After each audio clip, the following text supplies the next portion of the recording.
This is the Defenders podcast on TV Podcast Industries, and we're talking about Falcon and the Winter Soldier, Episode 2, Star-Spangled Man.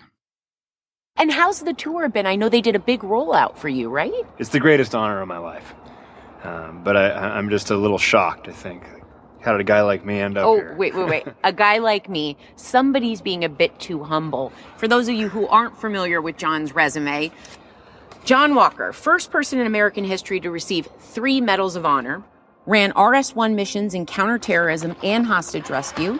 The government did a study of your body at MIT, and you tested off the charts in every measurable category: speed, endurance, intelligence. Look, here's the thing. I'm not Tony Stark. I'm not Dr. Banner. Okay, I don't have the flashiest gadgets. I don't have super strength. But what I do have is guts. Something Captain America always had, always needs to have, and I'm going to need every ounce of it.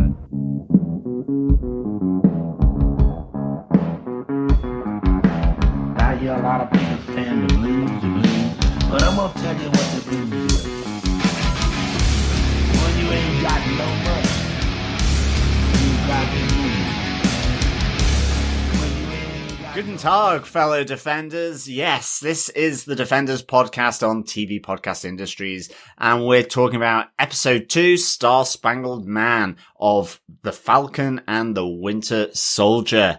I am one of your Star-Spangled hosts, John. I'm one of your other hosts, Derek. And running onto the field, signing all the autographs, and then high-fiving everyone on the way, I am Chris. Excellent. Full team back in the hot seat for the second episode of Falcon and the Winter Soldier, yeah. Yes, we unfortunately, we lost John for our beginning kickoff coverage of Invincible. Mm-hmm. If you have not checked it out, it is the Amazon Prime exclusive cartoon based on Robert Kirkman's comic book. Mm-hmm. It is gory, it is bloody, it is beautiful. If you would love to check it out. It's obviously on our feed where you're listening to this, hopefully, but also over on our boys' feed as well. Absolutely. So best thing we can say is head on over to tvpodcastindustry.com where you can get all of our podcasts and check them out. Absolutely. Did you not know that we were covering Invincible on our podcast? We didn't know last week we were going to be covering Invincible on our podcast, so that's why we haven't told you that we were doing it. We made a bit of a last minute decision to cover the first 3 episodes of Invincible, just myself and Chris, because John was on well, at least in the time zone of the other side of the world. So we decided that we'd do something else. So I'm sorry to have missed that, because I've enjoyed watching the 3 episodes so far of Invincible. Yeah, really good. Yeah. And of course, in the spirit of Robert Kirkman, nice and bloody. Yes, it as is. well. Yes, it is. Nice and, yes, on the edge, shall we say. Definitely. A lot more adult than a lot of the shows we cover on our main podcast feed. But alas, I was on Australian time, and so was, I think, fast asleep on the sofa as these 2 guys were doing the first 3 episodes of Invincible. Yes, epic session. Mm-hmm. But we're on to another epic session, fellow Defenders, with our spoiler-filled discussion about Episode 2 of Falcon and the Winter Soldier. Mm-hmm. Before we get into that, though, and before Derek, the host with the mostest, goes through the episode details, just remember you can pop on over to our website at TV Podcast Industries to leave feedback. You can subscribe to us there, and of course, all your feedback will be discussed in our feedback section as well. We also have email at feedback@tvpodcastindustries.com. And of course, we've also put up our spoiler posts over on our Facebook group at facebook.com/groups/TV Podcast Industries. Yes, we have kind of an epic feedback section coming up at the end of the podcast. We recorded our original Falcon and the Winter Soldier episode 1 podcast a little bit before the show came out, so we didn't have any feedback in time, but you all have made up for it, our wonderful fellow Defenders. Lots and lots to talk about when we get into our feedback section. Yes, thank you so much for the feedback. I love reading it. As I've said before, I'm a lurker in the Facebook group and a liker, but not a commenter.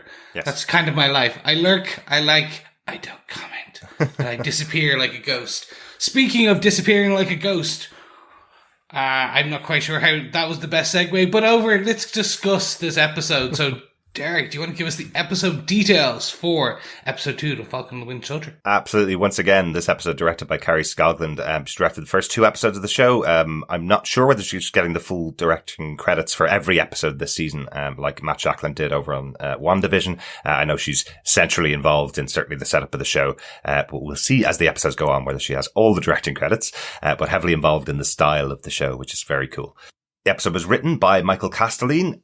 He was a staff writer on the TV show Truth Be Told with Octavia Spencer, 2019, coming into this show. So, pretty good credit there.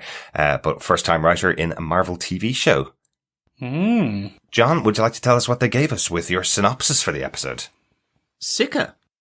John Walker, the new Captain America, alongside his partner Lamar Hoskins, aka Battlestar, grapples with his new identity and role as he is introduced to America. Meanwhile, Bucky confronts Sam about giving up the shield as he joins him on a mission to Germany to investigate the Flag Smashers and their super soldier strength. Are they androids, aliens, or wizards? Tracking 2 trucks filled with stolen supplies, Falcon and the Winter Soldier come up against the super strength and determination of Karli Morgenthau and her breakaway group of Flag Smashers. Help arrives as Captain America and Battlestar join the fray, but Bucky and Sam are far from grateful for the assistance. Flying back to America, there is still tension as Bucky still wants to understand why Sam relinquished the shield that was entrusted to him by Steve, and they detour to Baltimore where Sam is introduced to Isaiah Bradley, another hero super soldier whose fortunes fared far worse than Steve Rogers. Upset and angry, Isaiah throws them both out of his home, and immediately Bucky is arrested for missing his parole. Bailed by John Walker, Sam and Bucky are forced into a joint therapy session where miracle questions, some touching knees, bromance, and soul-gazing bring some level of understanding between them. Outside the police station, Sam and Bucky refuse John Walker's offer to team up and attempt at reconciliation. Now as free agents, they plan to find out more about the Flag Smashers and contact their former adversary, Baron Zemo. Meanwhile, back in Germany, Karli and her group frantically load their supplies onto a plane as they manage to escape from being caught by Power Broker's men. I'm really disappointed, John. Oh no. I tasked John to put together his synopsis to the theme tune of Star-Spangled Man, and he didn't do it. I'm really disappointed, John. I'm not. I want to hear you literally do it in the tune of... It could just be put behind my written synopsis. No, see, if you're going to do it, you need to go kind of like John Walker, the new Captain America, alongside his partner, Lamar Hoskins, aka Battlestar, grapples with his new identity. I've seriously not had enough coffee to be that engaged with this. I see. But that's what it was. That was one of the reasons I loved that 50s style, and like essentially in Captain America: The First Avenger, when they had that, it was all like everything was poppy and and he gave Hitler the old 1-2. Mm-hmm. He's behind you. It was like the Pathé Films voice from the war, basically the one that was always used by the received pronunciation of a war correspondent. So maybe we'll get you to re-record that, John, with that on. Yeah, I'm really not a poet. I can't put words to music. You're a poet and you don't know it. Oh my goodness. That's terrible. Right, let's get into our bullet points. Bullet point number 1. Speaking of the Star-Spangled Man, we get a better introduction to our new Star-Spangled Man himself, John Walker. This is really necessary. Wow, this week all I have seen are memes and anger on the internet about our new Captain America and people really hating him for, 2.5 seconds of screen time last week? Nobody likes this character. Of course they don't, because you don't know him. And I do think it's intentional. If you're going to go from Steve Rogers to any of our characters, to anybody else taking over as Captain America, it's going to be a big jump for everybody to take, right? So you put someone in between old Captain America and the real new Captain America to take all that hate is what I think they do. So it's like, okay, right, you're going to hate him anyway, so we'll just stick in this guy, John Walker. You're going to hate him. Grand, he'll give up the shield at some point and somebody else will take over. It'll be fine. And you'll be much happier with the new Captain America. I really can't wait till he comes out as being Hydra. Then it will just be every computer will just melt into a ball of plastic and metal as everything just melts down. Well, The one thing I'll say about John Walker, let's talk about it a bit, the introduction of him here. The one thing I'll say, we've had this constant argument, myself, Chris and John, if you've been listening to us for a long time, back to the Civil War conversation that we had about who was right. Is it Captain America? Is it Tony Stark, about which position to take on the Sokovia Accords and where they land? And I've always said that Captain America is the symbol. He's the belief in a just system, but he's not part of the government. He's not just going by the orders of the government and America. In that way, he believes in a certain system to go by, a system of rules that he has to go by. In John Walker, what they've introduced here is a government-controlled Captain America, someone who has the power of the government, someone who works for the government. So here, I think this is the Captain America that you guys think I was talking about. So I think these are two very distinct characters. Steve Rogers being a person that has his own beliefs, his own moral code, and John Walker here, a former armor captain who gets the prestige of working for the government as the new Captain America. I think, simply put, Iron Man's philosophy is won out. So hooray. He is government owned. I mean, yeah, you're right. Absolutely right. And, it is real, that distinction. You know, he talks about we're government. He talks about, Bucky as an important asset, to the government. Mm-hmm. He's carrying the gun, in the battle that he joins, Sam and, Bucky in on top of the trucks. Mm-hmm. He talks all about the handshaking, the senator meetings, all this, PR, and just that behind the scenes work, which I guess Steve Rogers would have just probably not been able to entertain, the subtlety of politics. Well, initially he fell into that when he got the super soldier serum back in Captain America, the First Avenger. That's all he was doing, was going around the country, encouraging people to invest in bonds for people in the war and not actually fighting in the war. So he had the other side of it. He wasn't able to do it at all. So we do actually hear from John Walker going, I just want to do the job, but all they keep doing is pushing me on this tour over and over again. But they do make reference to the fact that they have had a mission a couple of weeks beforehand. They went on a special ops mission, and now he's on these tours going around. And he does go into a couple of missions in this episode. So he does have both sides of it. But that's kind of because of the path paved by Steve Rogers. By the way, when I'm editing this episode, I'm absolutely going to continually play the section of the episode where you just said you were totally right, Derek, because that doesn't happen very often. So. But it is that distinction. But I think actually this is really fantastic from the show, having immediately going into the locker room where John Walker had been to high school, and the whole kind of morning TV extravaganza that he's doing at the football pitch. But what I really like here is you see, the expectation that he feels from the role, but also from the legacy of Steve Rogers. And I think you get the sense that he's got good intentions here. Yeah. And it's the idea that he doesn't want to fail everyone. I mean, he says, everyone in the world expects me to be something. And it just that level of expectation.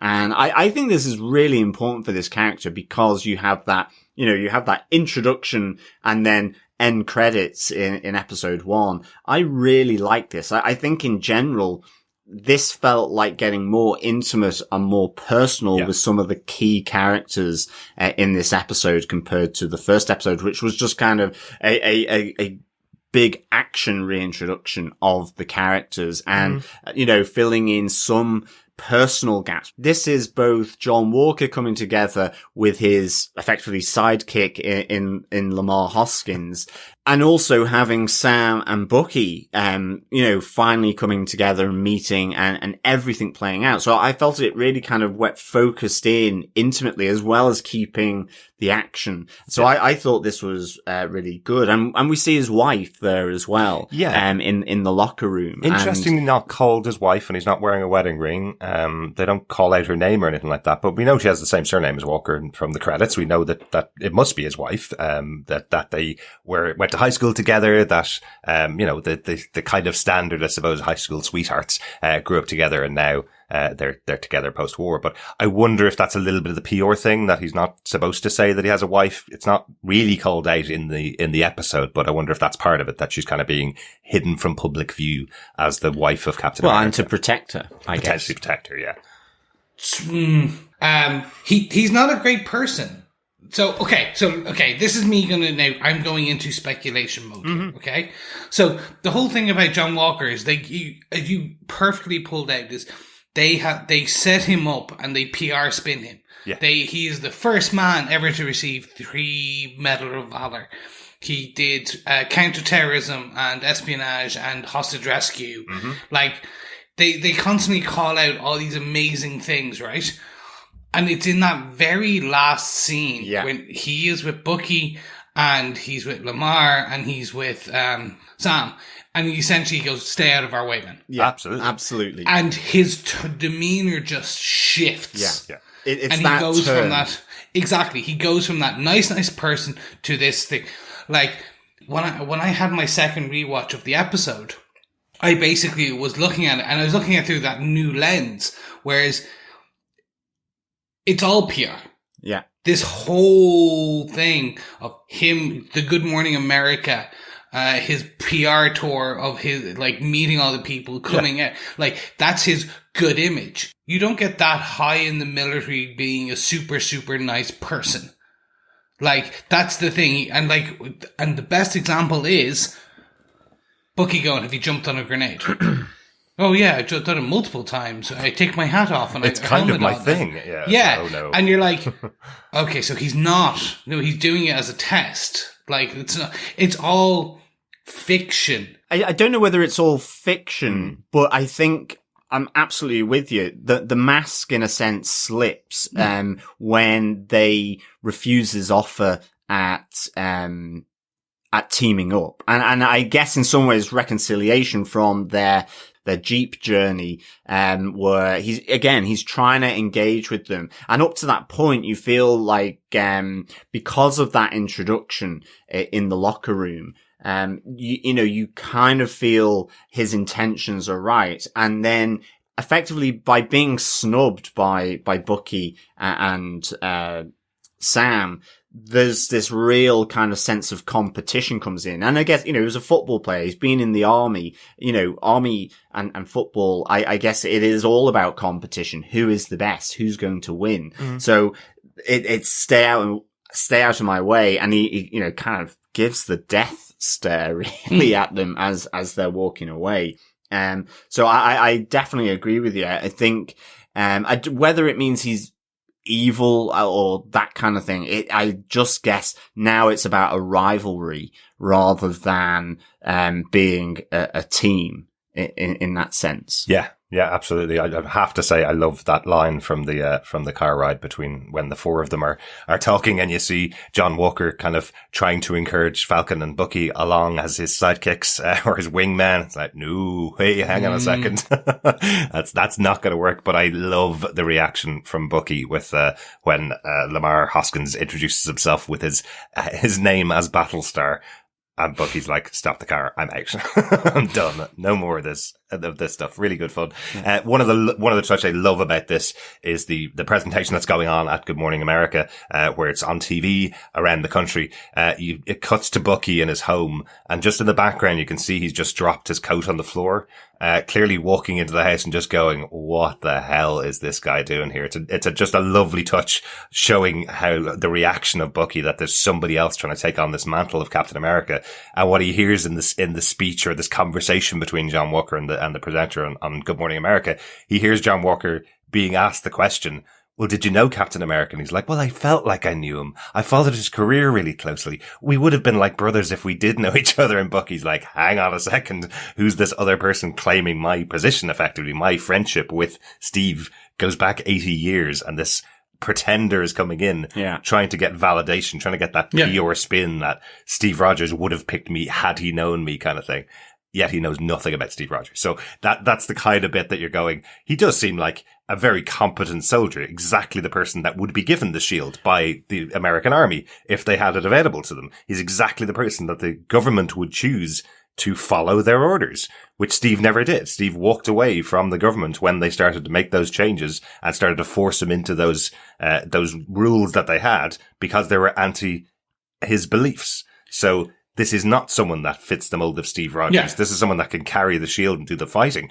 That scene where you see the file footage of him throwing the shield at the targets is fantastic. Yeah, that's cool. I was going to say, he has serious skills with the shield. He can throw it like Steve Rogers, from what I can see. I mean, even the save on Battlestar, that's pretty cool. Precision throwing in my mind. Yeah. So he's got that. I guess it's just, as you say, he's military based. He's come up through those ranks. I mean, Steve Rogers effectively hadn't really been in the military. He'd only just joined up, and it was a conscription. He's a professional soldier that's worked his way up all these missions and so on that we've talked about. Yeah. And you know that, he talks about hacking Red Wing because it's government property. It's that analysis of how you're going to do the mission, that plan. You hear Bucky and Sam talking about, what's the plan in the plane, and you don't hear one. It's kind of a different perspective at the way he's coming at it from, and I guess that's why, well, if you're not with me, well, then you're against me, and it becomes that rivalry. Before we move on to our next point, definitely have to say Captain America is an army man. He was in the army for years, after becoming Captain America. So he only just joined up, got the super soldier serum, became Captain America, and then led his forces in the army for many, many years. So he is absolutely an army man.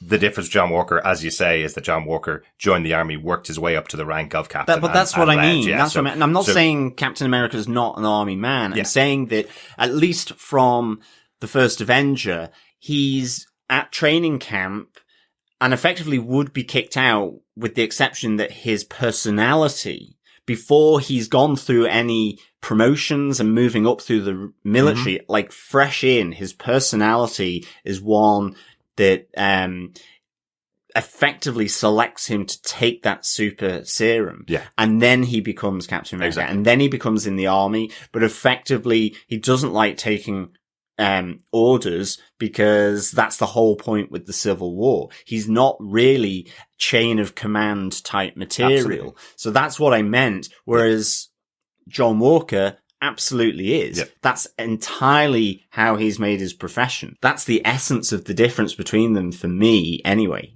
Yeah, it's like he's an agent of the US in some way, isn't it? You literally made the joke I was about. Well done. Well no done. Well, before we move on, just want to very much quickly call it out, because other people will. He's not enhanced. He is a basically peak physical human in scoring off the record or off the charts on all elements from intelligence and physical endurance and everything, as by MIT. But not as smart as Dr. Banner and not the money of Tony Stark. I love that they have that in here. Remember when we used to be on Netflix and we'd, when they make reference to the green guy or the yellow and red suit, we'd get all excited that they'd reference the movies. Yeah. And now they're out and out calling out characters and people that are in this universe, which is really good. Absolutely. And I agree. He's not enhanced. I get all that. But what I'm saying, his shield skills are very, very good. Like to the point where it's like, does the shield have homing device on it or something? Because I mean, that is a particular skill which I was like going, oh wow, I wasn't expecting to see him be able to throw that shield and knock out all those targets. That's what I mean. I thought it was going to come back and hit him. We were going to see like this trial and error because he isn't enhanced, but he's picked up the shield moves, which I thought was interesting. We probably think this is the PR video, so that may be take number 700. That could be a good outtake, exactly. Or with the CGI shield added afterwards, maybe. No, you can definitely tell he has got the shield skills, which, I know there has actually been that question out there since Captain America Winter Soldier, when the shield was being used by Cap in a very different way than we saw in the previous movies. We saw that he was bouncing it off things and it was landing very specifically on his arm. He was throwing it on his back and it was sticking there. So people have wondered whether there was some Stark tech in the actual shield that was kind of making it attractive back to him. Because I was thinking, how, when the shield comes back at you, do you manage to get your arm through the straps that allow you to hold it? Skill. So I'm just like going, that is mind blowing. Yeah. I guess my physics brain imploded as to what must happen when they do that. In the immortal words, comic books, baby. I know. But I know he's not leveled up, but he's not enhanced. He's not a super soldier, but I'm just like, those skills are really impressive. Absolutely. Let's just say comic books, because it wouldn't look as cool if he dropped his shield as a replacement Captain America immediately. But gentlemen, speaking of comic books, let's move on to bullet point number 2. Mm-hmm. Are we talking about androids, aliens, or wizards? We're talking about Gandalf. That's it. The first ever printing of Tolkien. I loved it. I love when you can pull that. So, excuse me, hold on. I'm OG. First print here. Yeah, exactly. I loved the whole thing with Bucky and Sam, just the banter back and forth, and just, when wizards are mentioned, it's just like, are we talking about Gandalf, like in Lord of the Rings and The Hobbit, and just the whole first print because of Bucky's 106 years. Really, really good. And of course, of course he would have read that in 1937. Exactly. Yeah. And I guess, is Doctor Strange a wizard just as a sorcerer? But I guess Sam has a perfect explanation for that. He's a wizard without a hat. I just love how Sam Wilson comes up with this stuff where he's just on the fly. He even calls it out. He's like, a sorcerer is just a wizard without a hat. I come up with that right now. And it makes sense, doesn't it? Yeah. I really like this idea of having the top 3. It feels like a self-referential MCU slag. It's basically every movie. We're either going to have an android, aliens, or a wizard as our villain, right? That's what's going to happen. So I really like that as the joke. What we have seen in the Captain America movies specifically, usually it is a human enemy that we have, not someone that is an android, alien, or wizard. But that's kind of the joke, that the big battles are always between someone with magic, someone from another planet, or a robot that's been built. Yeah, exactly. And I like that, with this great banter between Bucky and Sam, that, underlying that just before it is, I guess, this bit of personal tension between the two, that episode 1 talked about him not replying to Sam's text messages, but this whole thing of seeing Sam having given up the shield, and the big question for Bucky is, why did you do that? And why, it feels like it's somehow sort of putting the hand up to Steve's sort of intentions to entrust this shield to Sam. And this plays out, this simmering tension plays out between the two, and this is really nice as well. I like this personal aspect, this intimate tension between the two. Like, Bucky's really angry about this. The scene in Endgame where Steve gives Sam the shield, you saw Bucky kind of go to him, no, you go, you take it. Steve wants you to have it, so totally trusting in Steve's choice that Sam should be the next person to wield the shield. And in here you have Bucky kind of going, like, what did you do? I absolutely trusted you to keep the shield, Yeah. And I love Sam's response of, what do you want me to do? Call up America and tell them I made a mistake? Good little joke in there. But Bucky, once again, going back to his old traits, he's like, well, we're going to steal the shield back and then we'll have it and we'll become the next Captain America, effectively. And they call out the line. I have to talk about this here. They call out something that we all should have known all week. Another one of the things that's been going on all week is people wanting to cancel Tony Stark for not paying the Avengers, and people not having any money. Why is Falcon broke? Why can't he get himself a new home or take care of his business?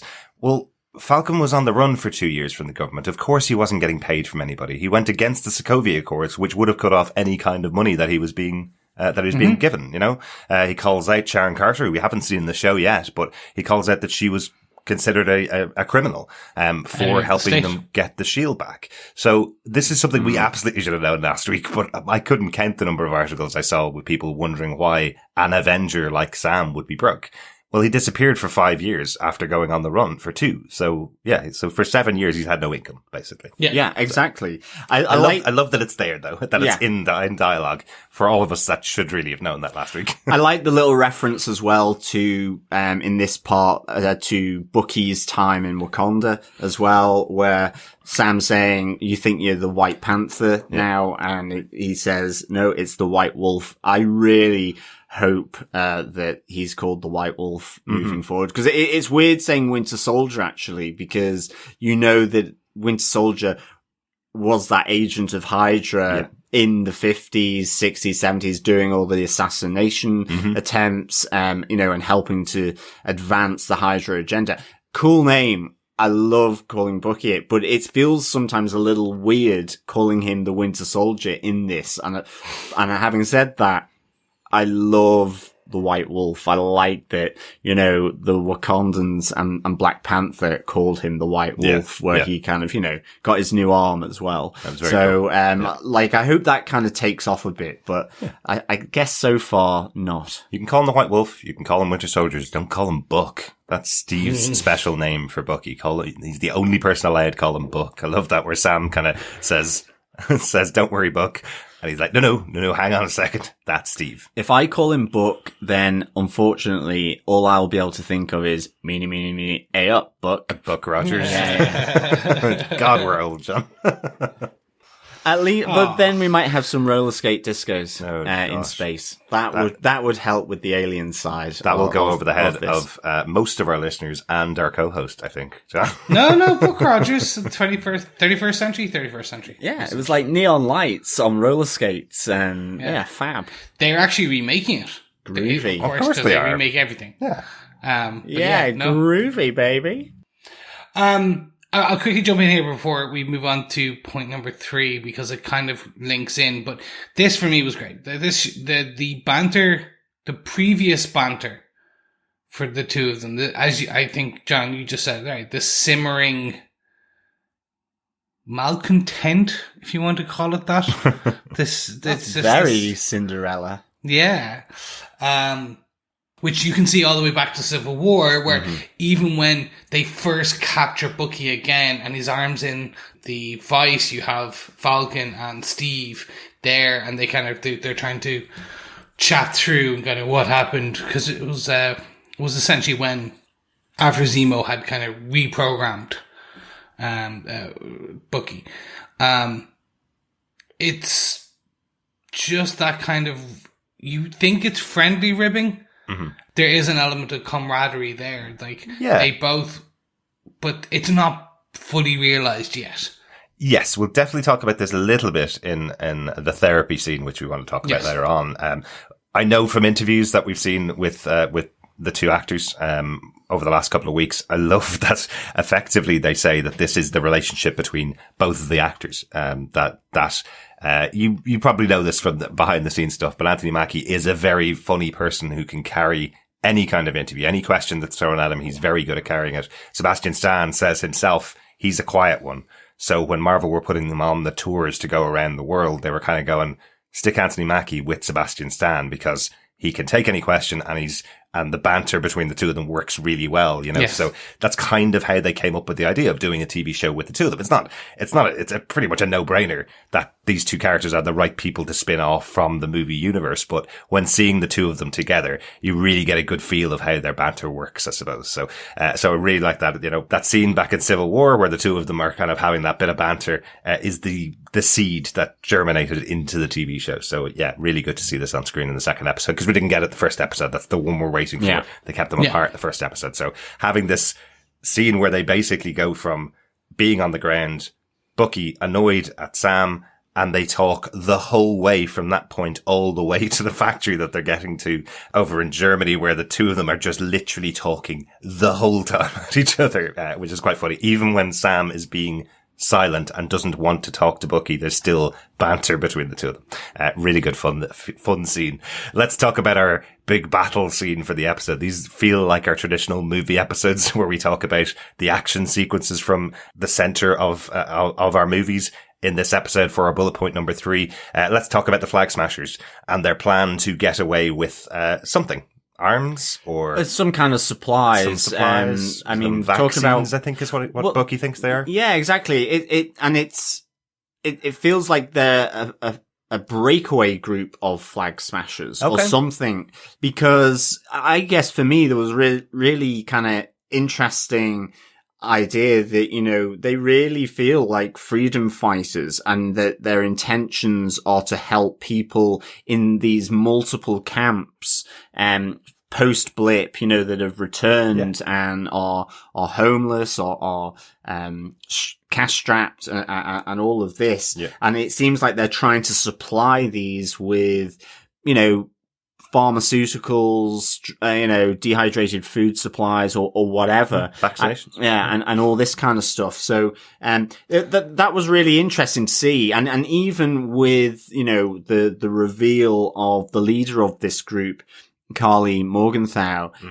just when she was speaking to them about, you know, it felt quite, level. It felt like you know, you could see her rationale as like, if we're doing this, and, you know, we need to know that you're all in. We need to help out our brothers and sisters. It's still very much about smashing flags and removing borders and so on. But it you know, there's that element that they have a different agenda maybe to the core Flag Smasher group, unless this is just the Flag Smashers, because again, there's still more we need to know about this group. I don't think it's all of them, definitely, but you did see that one of the characters that's with her is the guy that we saw in Switzerland last week, who fought Torres. So he is the only people that we've seen from the Flag Smashers. 2 of them are in the room here. So they do. I'm with John. They seem like a splinter or a more violent version, because they when they're in the hideout later on, they do call out, "There's no going back from this. This is going to change the group." Yeah, they essentially whatever their plan is. So essentially, either they decided to become more a more violent version of that. Of the Flag Smashers, or this is a call out to the empowerment or the beginning, but that's a different show. The enhancements that they have got. Yeah, so I feel they are the ones that have taken a super soldier serum of some sort, some kind of enhancing serum, and that's what the text message is that Carly from gets. The power broker. Well, there's no name on the phone. She said it says you've taken something of mine. Something of mine. I will chase you down. I will kill you. Yeah. Possibly the power broker, possibly somebody else involved in the Flag Smashers. So right now we know that all of these people are enhanced though. Yeah. Which is definitely interesting. And we see this in the battle on the trucks as well, which is really, like, it's really awesome. They really do hold their own against Bucky and, the Falcon here. And I really like it. I mean, because they think as well that Carly is a hostage. She's in the back of the truck with the supplies. And when Bucky goes in, and there's just that sort of knowing grin coming from Carly as she boots, Bucky out the back of the truck. Yeah. And then you have this, you know, this great battle on top of the truck. She basically breaks Red Wing apart, which it was just really funny because of Bucky saying, "I've always wanted to do that," as he's being pummeled. And it's just like these really nice little quips. Absolutely. I mean, dare I say it, and don't hate me for it, but it feels like Roger Moore style Bond, but it's really? No, but I love that. And I really like it. Okay. You know, the little quip as, you know, something bad's about to go down or is happening. But it's done, I guess less cheesy than Roger Moore did in the 80s for sure. But, I love that moment there from Bucky. I do wonder what it's like for the actor here, Erin Kellerman, who plays this role of Carly. You know, this is two major projects that she's been in that they basically remove the mask and reveal that she's a young looking girl and shouldn't possibly be in the leadership roles for this. We saw her back in Solo, the Star Wars prequel.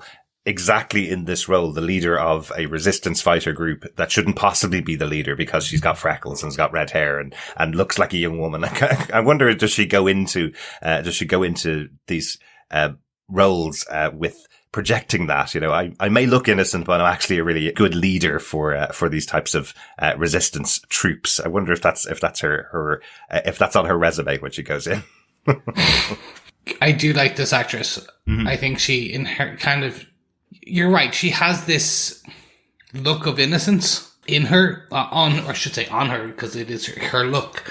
She's like, it's that kind of, it's the hair, it's the freckles, it's that kind of look of youth and innocence and stuff. And then they do, it's all about like the circumvention of that, kind of the co-option in that she may look innocent, she isn't. Mm-hmm. I like that what they're doing to this character or characters. So just for the listeners, just so that people don't have a bit of backstory, because they now have called her name and so Flag Smasher is from the comic books. Yeah. His name in the comic books is Carl Morgenthau. Mm-hmm. So essentially what they've done is in the MCU, they've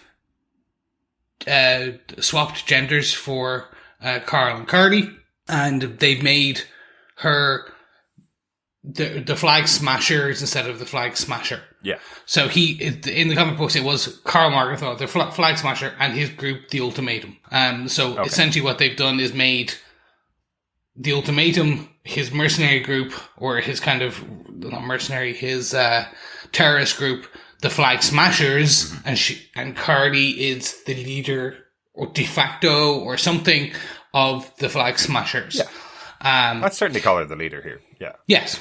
There is in the comic book, there's a direct reference to the power brokers, to the power broker as well. I won't call that out just yet, but we do hear when they are on, and we'll get to, we know all of these Flag Smashers are enhanced. It says vaccines on the side of the crates in the truck. Yeah. And then they load them onto the plane. You know, there's another reason why I want to join the Flag Smashers. They're giving vaccines to so everyone, we might actually get vaccines into Ireland, yeah. That we do see, you said there's an unknown text, you stole something of mine, I'm coming for you. But then when they're getting on the plane... to kill you. Yeah. Coming to kill you. Yeah. When they're getting on the plane, we do see that they call it, it's the power broker's men. Mm-hmm. So we've got name checked to the power broker. Did anybody think that moment was a bit weird when one of the enhanced members of the Flag Smashers stays behind, knocks the massive telegraph pole to stop all the cars from coming along, and then goes to stand in the way of loads of bullets and just dies? When he doesn't actually get past the bullets. It's just, we've seen so often people with superpowers in TV shows and movies, and enhanced people in TV shows and movies, and it's usually that people can't shoot them. But it felt a bit odd that they're not that powered, is kind of the what I'm taking from it. In the actual truck battle, when Walker joins and shoots one of them, like he gets shot and bleeds. Like with one shot, he gets shot and bleeds. So it feels like they're enhanced, but not. They're not Captain America enhanced. They're enhanced in some way. They're more strong, but not super, super strong. It's their water, like the Wicked Witch of the West in bullets. Yeah, bullets. Okay, bullets are their kryptonite. Yeah, like most humans, a bullet is their kryptonite. I think this was shorthand. Look at me going for the Wizard of Oz reference before kryptonite or humans. Yeah, or humans. Yeah, okay. We're friends of Dorothy. Yes, we are. I thought this was shorthand here, because even I went, why is he just, like, he's just shown his strength, put down the telephone pole, and rather than pick it up and kind of swing it at the cars, he runs at a hail of oncoming bullets. And he just because they're all studying with their AK-40. Basically, I think this was shorthand, just in case you didn't know that these guys aren't bulletproof, because John Walker shot one of them. Yeah. But he survived, so maybe they were like, we don't want you to think that they're too to kind of enhance. Yeah. So here's one of them running at a hail of bullets. I thought it was silly because, but it kind of just at least put up some fight, like throw one of the cars over. Yeah, exactly. Or try and dodge the bullets. I mean, I guess his supervillain name would be Shooting Range, because like he is literally the physical embodiment of the target and shooting range. So like, yeah, it was a little silly. And it was like, but I take your point, Chris, that it is probably just shorthand to explain they've got superpowers, but they're not invincible. Yes. Yeah. That's another TV show that we're covering. But I think the other good thing about this truck battle is we have Captain America and Battlestar join the fray here to help out, and I guess, again, you see the resentment a bit from Bucky and Sam, the roll of the eyes. I have to say, I think the side eye, the squint, the roll of the eyes that Anthony Mackie can do is just phenomenally good.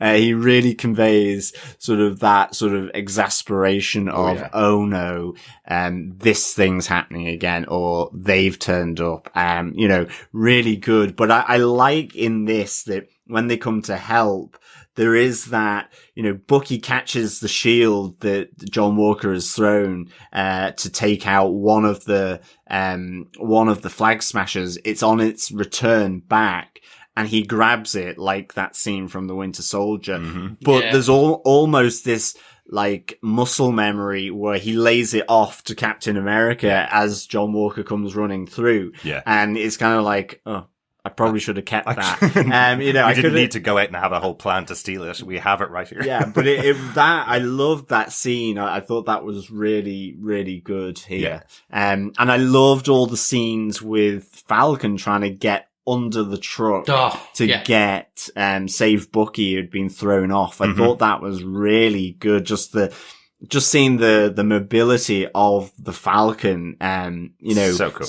Was really, really cool. It's so cool. The only thing that I thought was a bit weird, I think we talked about it earlier on, so we have confirmation here that Bucky is superpowered, right? So he jumped out of an airplane 200 feet. We have him chasing and catching up to the two trucks, running down the road as trucks are traveling at full speed. So we know he's superpowered now. Right. So, just enhanced, to be completely clear, he is definitely enhanced, after a discussion we had last week where we weren't 100% sure. But the one thing I thought was a bit weird about it is he ran to the back of the second truck. Yeah. Jumped into the back of it, opened the doors and jumped in. If you drive, you're looking at the road. So what was the driver of the truck right behind him? That's exactly there's a guy right there jumping into the truck. I was thinking that. I was thinking, why aren't they shooting through the windshield? Even the horn. Where like, oh my God, you've got someone just like, I mean, I guess they knew that it wasn't a hostage and that their leader was in the back there, so that I guess she would deal with it. But I know what you mean. You were kind of thinking, why are they not sort of trying to stop him or, beeping the horn? Yeah. But it's also when the trucks are going down the road, 2x2 on the other side of the road. And you're just thinking, okay, I know it was kind of country road type thing, but I was just expecting there were a few cars around, and I was just expecting to see car after car sort of going into the verge, like turning off the road because of these two cars coming down the road. Because I think you see that in films these days. When you have that car chase, like there's amazing shots that you can do where it shows them having to come back in and that to avoid collisions with oncoming cars. Yeah. And you didn't really get that sense here. It was more, other than when Falcon goes through, absolutely. And when, John Walker, is kicked off and goes into the windshield. Yeah. But it just, I guess it just felt like these two hulking trucks just like going, we're coming down this road, we're not going to move. And I get it, but I mean, absolutely. That was another little weird thing for me. It makes for a more dynamic fight when they're throwing people back and forth between the top of two trucks. So it's quite a fun scene. Again, a really good action scene for the episode. Let's get on to bullet point number 4, because I know John really wants to talk about this, the return of one of his favourite characters from episode 1, the therapist. But one, Sam and Bucky go into therapy in this episode.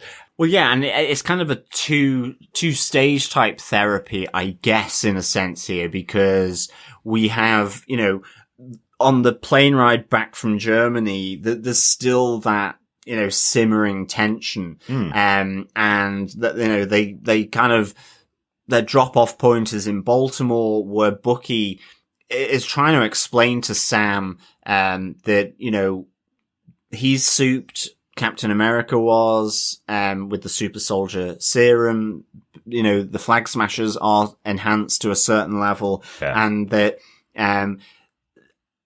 actually trying to say that there's actually been a lot of people, not specifically like Steve Rogers, but have been enhanced in order to achieve that, or have achieved that in some way, in the past, and that it's not just Sam who has been Captain America. As he brings Sam to this house in a suburb of Baltimore to meet Isaiah Bradley, and I thought this was really, really good. Seems really strong. It's really strong. It's really powerful, and just how Isaiah Bradley loses it. You see the great shock of Sam as he chucks the kind of the little metal case into the wall, as he realizes that this guy is also super soldier level enhanced.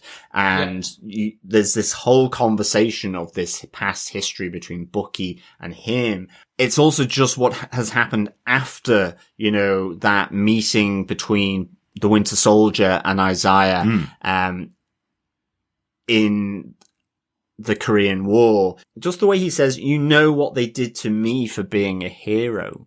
And it's like, I was put in jail for 30 years, tested on, blood taken, and even, looking at Bucky, your people, still weren't finished with me, because of, I guess, his power. And you're just like, you contrast that with Steve Rogers, and, it becomes really kind of poignant, charged. and charged. Yeah, exactly. But I thought it was just so well done. I love just how he kicks, Sam wants to then come in, and it's just like, get out. Like, it felt emotionally raw for him, and it would be.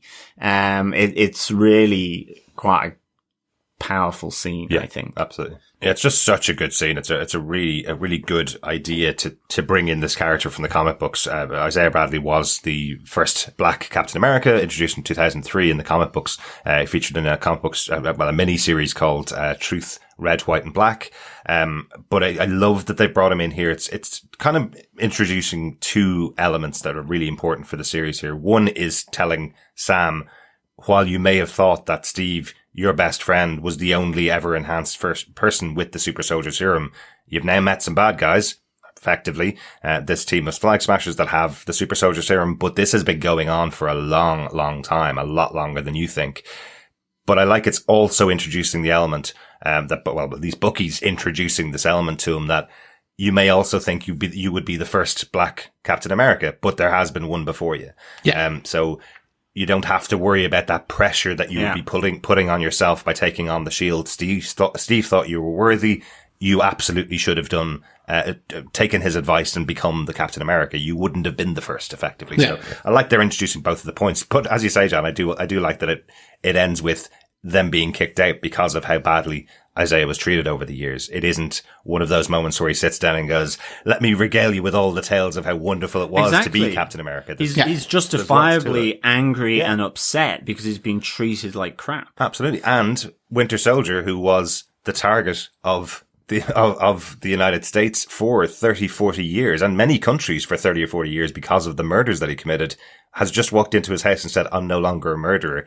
Let's move on, kind of thing. Yeah, has gotten a free pass. Absolutely. Hang on a second. I spent 30 years in jail because I was a hero, and you can just walk away from being an assassin, Yeah, exactly. Well, it's 30 years in jail for fighting for your country, and a conditional pardon for fighting against your country, for 50, 60, 70 years. Like, so, like, it is, it's unjustifiable, like that, and you see his anger about that, and it feels right, and it feels raw, and it's really, really good.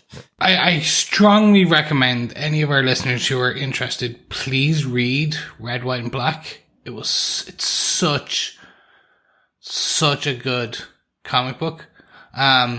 It talks about systemic racism and things like that, but at the same time, it's a comic book about a black Captain America in the 70s. It's a really good comic book. I'm not going to get too far into it, but I will just say, so he was a black Captain America, Isaiah, but he was never officially publicly recognized. He was essentially a covert ops African American Captain America. It's based on some real world events and things called the Tuskegee experiments, and it's really good. I'm not going to spoil it because they're probably going to get deeper into it throughout this series, I'd say, i.e. how why the background a bit more. I'm sure we're going to see the character back. That felt like an unresolved story. Exactly. Yeah. So I won't get too far, but it's really good. But I recommend if you're interested, read it because it's really fun. What I'll say is on this kind of piece before we get into the rest of the therapy, that charged element of it is just fantastic because there is an also we and I love how Sam calls it out. He goes, he said my people, and later on Sam goes, oh no, he didn't mean that. No, he means Hydra. Yeah. In that moment, you as an audience, when he says your people, your brain doesn't go to, essentially your brain doesn't go to Hydra. It's not. I didn't think they would be going down this route as much as they are, but they are going to talk about systemic racism because literally as they walk outside the street in Baltimore, you have a Caucasian and an African American man yelling at each other, and the cops come. And that's how we do get to the police station, because they essentially are turning to Bucky going, are you alright, sir? Is this man bothering you, sir? And it's only upon figuring out that's Sam Wilson. Oh my God, that's the Falcon. That it then decharges, and then you get Bucky arrested for missing. And once again, it's not just that. It is Bucky saying, do you guys not know who this is? Yeah. And he only gets out of the situation because he is Sam Wilson, the Falcon. If it had been any other black man in that situation, he would be the one in cuffs being taken off to prison, effectively. Exactly. It's such a moment that sets my skin crawling when I see this. It's such a true experience, unfortunately, for so many people, where this has happened, just being stopped in the street. But it's an argument between two people who know each other really well, have known each other for 4 or 5 years, and they're having an argument. They're having a loud discussion, effectively. And then that siren just goes, and you're like, oh, not this, Yeah. And it's, they play on the identity aspect here, but it's done in a way that it's, oh, you weren't wearing your costume. Yeah. Not that I didn't recognize you because of other stereotypes, and there's a real interesting, subtle play on that. Yeah. But all about being in costume or not being in costume. And I thought that was kind of really interesting as well. But it ultimately leads to Bucky being arrested because he's missed his court-mandated therapy session. I guess this is the other therapy part of it, in a sense. Yeah. And one which I knew we'd get there. riddled with, I guess, bromance tension. Oh my God, the standards on the internet are gonna just be in love with this scene. I loved it. And as I say, I really like Dr. Rayner. I would love to be Dr. Rayner trying to deal with these two guys. It would just be such a professional achievement, I guess. Not that I'm a psychologist or a psychiatrist, but nonetheless. But you would get your degree to go and deal with these two guys. Probably, yeah. I just saw the tension in that room because effectively Bucky gets bailed by John Walker, and they have to just quickly do their court-mandated therapy session. Yep. She brings in Sam, and you have the miracle question, which is really funny. You know, it plays on the banter and the tension between them. You know, what would you want if a miracle happens whilst you're asleep? And they're both like, that they both talk less. And so it's like, okay, so we'll move on to the soul casing exercise, because that wasn't really helpful. And just the, you know, as they move the chairs, as they face one another, this bromance face-off, I guess. You in a staring contest? Yeah, the staring contest. I love just then the click. She clicks Sam out of it. Yeah. Brilliant. Yeah. It's just like, give up. Really good fun. But there's a real getting to the heart of the matter here. You know, that for Bucky, personally, it's, because Sam's given up the shield, he feels Steve could have been wrong about Sam. Yep. Then he could be wrong about me, that Bucky will, you know, fall back, and possibly that sort of deep programming of the Winter Soldier will come back. And I love the simplicity of Sam's kind of personal point of view, is that, can you accept what I did was right, for me? Yeah. You know, Steve and Bucky, you know, it's something that you may not understand, but what I did was right for me. Steve, and that was really kind of nice, because sometimes it is just that. Well, Steve made the decision to trust in Sam's choices, not made the decision that Sam would become the next Steve Rogers. That's the important thing that Sam is constantly fighting about throughout this episode. That moment, as we said earlier on, where John Walker says, do you guys want to be my wingman? It's like, no, I've stepped up from that. I'm no longer a wingman or a sidekick or someone that stands beside Steve Rogers, only I'm 100 meters behind him, like he said before. I'm now my own person who should absolutely be trusted with my decisions.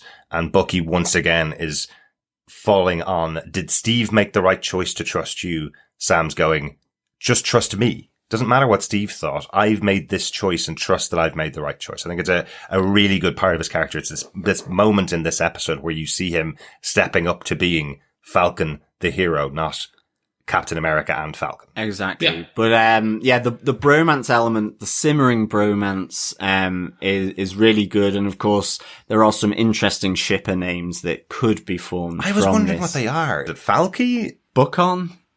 Okay, actually, there's another one that's just come to mind that we can't say on the podcast. No. Yeah, there is another one. If you have imagination, you can work out what the other shipper name for Falcon and Bucky might well be. But it is a really interesting scene. I do love that it closes out with Falcon just hitting Bucky on the shoulder and going, look, we obviously have stuff to deal with. Can we just say we're going to put it to the side, deal with the mission that we have to do because it's really important, and then afterwards just ignore each other and move away and never see each other again? It's a real alpha male type way of dealing with it. And I love that he just turns finally to Dr. Rader and says to her, thanks for making it weird, as he walks out. It's just total alpha male. I'm not supposed to be here in therapy to deal with my issues. I could deal with them on my own, and you've just made the whole situation weird. All I needed him for was because he's strong, and I needed him to be in battle with me to deal with this issue. Now it's weird. But it was so heartbreaking. What was the second rule, Doctor? And he goes, she don't hurt anyone. And I was just like, he knows he's hurt Falcon. Oh, Sam. okay. That's how you took that. I took that as, I'm going to go out and punch people in the face now. No, okay. You see, it's multi-layered. I like it. It's just because I was just like, he's already hurt the Flag Smasher. He's been in a fight. Yeah. But I took it as, like, what was the second rule? He looked so forlorn in this because he's just sad because he knows he's hurt, but at the same time, he's also hurt Sam. And that was the bit I took so much from this because he's like, Bucky has so much tied up in Sam Wilson just because if Sam Wilson can't be a hero, then there's no chance of his redemption. Yeah. And it's just this codependency that is amazing. And do you know what? And I know it's probably been called out in 100 other podcasts. This is to a degree, a lethal weapon. Oh, of course, yeah. It's Riggs and Murtaugh. Yeah. But essentially, they've kind of also switched it because Bucky is Murtaugh. He's too old for this crap. Absolutely. It certainly is. It's the buddy cop standard, I suppose. A buddy cop thriller, I suppose, is what it is. But Chris, I am shocked. That's the most sensitive reading of part of an episode you've ever had. I know. 400 episodes that we do. You've changed in COVID days, Chris. So well much. done. Well done. That's a really good reading. I like that. And the reason I bring up Lethal Weapon is because as Lethal Weapon progressed from 1 to 4 or 5, whatever it was on, there was this 25. codependency built between the two characters, which we're going to get throughout this season. Like, this codependency that buddy cop will grow and become, they'll be the Turner and Hooch.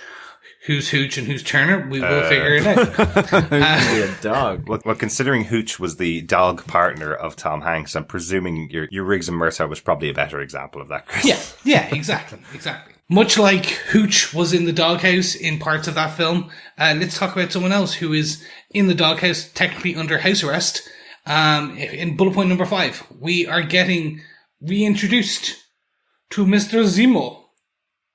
He is there. Like, we get that shot of it is Berlin, wasn't it? That was the Berlin. Yeah. That is the Berlin monument. The big roundabout, yeah. It's the big roundabout in the park that sort of leads up to the Bundestag. And yeah. So we now know that Baron Zemo is under house arrest in The Hague. I can't believe you called him Mr. Zemo. Give him his title, Chris. Baron Well, Zemo. we don't. He earned So that. we do not know he's never been called That's Baron. true, yeah, that is so. true. Technically, he is still just Mr. Zemo. Mr. Zemo, yes, absolutely. No, really good to have the introduction of Baron Zemo here as the villain for the show, or a villain that's coming onto the show.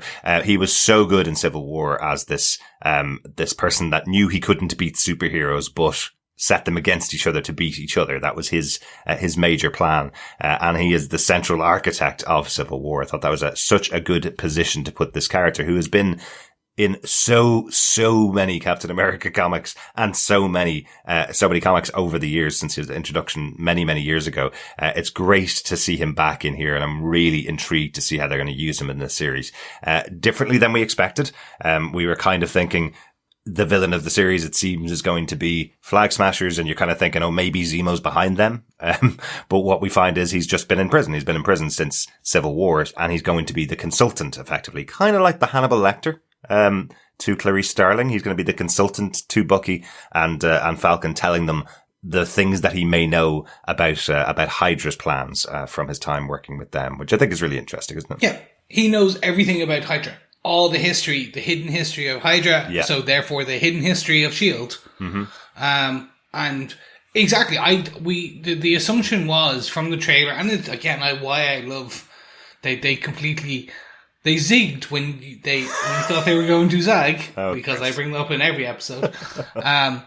No, so like the trailer, they had that VO, the voiceover, where it was essentially you hear Zemo saying they're creating new superheroes, and I will bring them down. Something along, I'm paraphrasing, but essentially that. So the thought was always going to be, so Zemo is basically creating the Flag Smashers to take down superheroes. Yeah. No, you're right. He is now essentially and he's a Punisher. Like, they're going to try and make Zemo an anti-hero. Right. Well, we don't know anything at all. We see him in there. He doesn't get a line. We see him in prison in this episode, and we know that the two boys are going in to interrogate him or talk to him and find out. But are we in the like Fast and Furious 5 realm here, where the villains from the first 4 movies now join the team? Yes. Is that the kind of action trope we're in? We're in there. But the key trope, can I call it out? Because no, I don't. Come on, like, why does every Marvel supervillain play chess? It's the ultimate trope. He's a bad guy. He's in prison. He's gonna play chess because they're all every intelligent. Magneto. It's shorthand for them being really intelligent. Dormammu doesn't play chess. He'd burn the He chessboard. doesn't have hands. He does.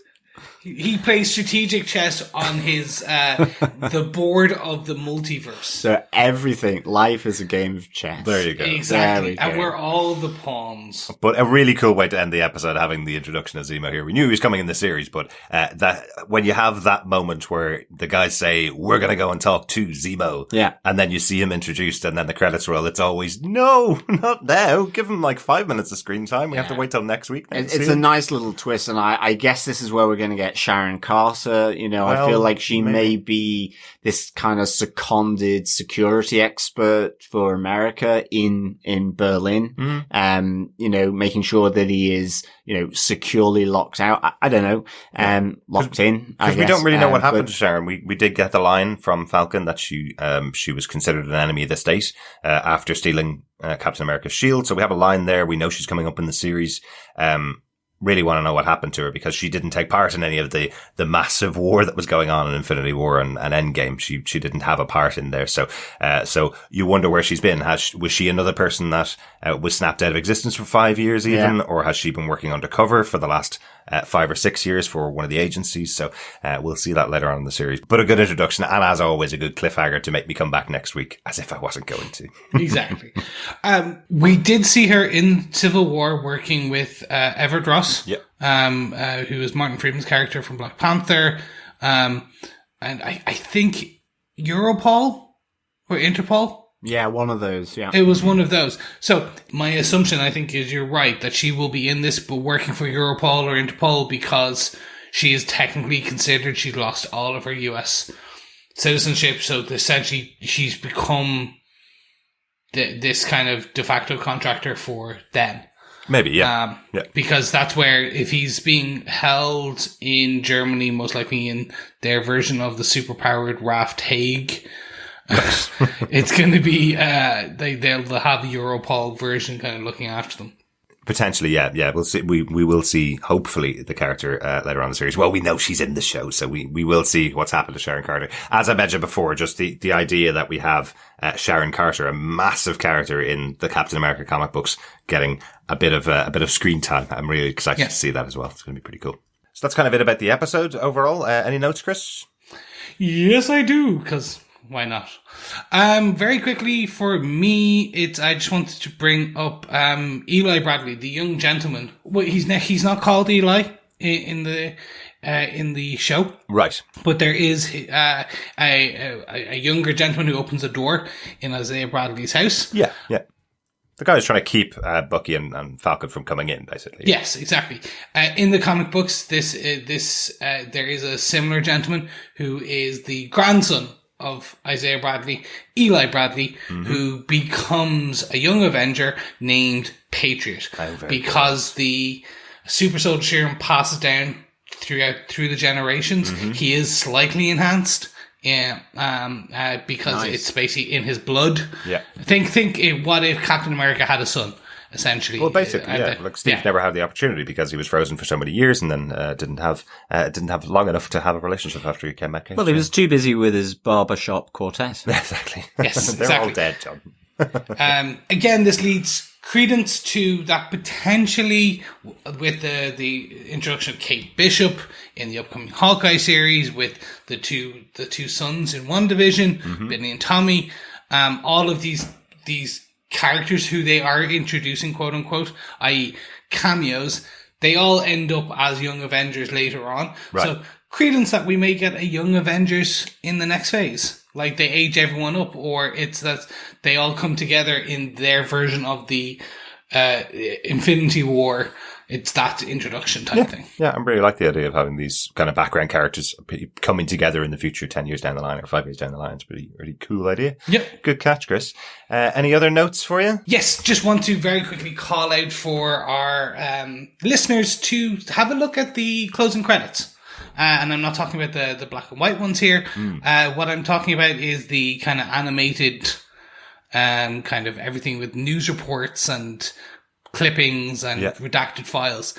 This is something with a number of, which would have been potentially a spoiler last episode, but not in this episode, essentially. So you have Bradley's name in there with essentially beside kind of Captain America's name. Isaiah Bradley's name. Yeah. Isaiah Bradley. Excuse me.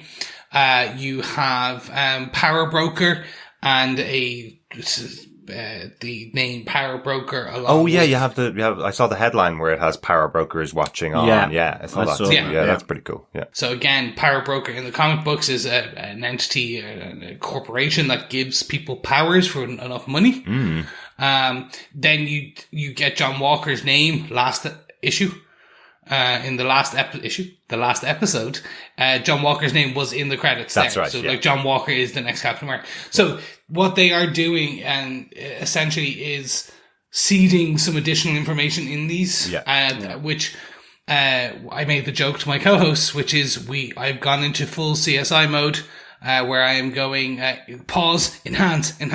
When I say enhance, I'm walking up closer to my TV screen and trying to read it and pause it and read it. Yes.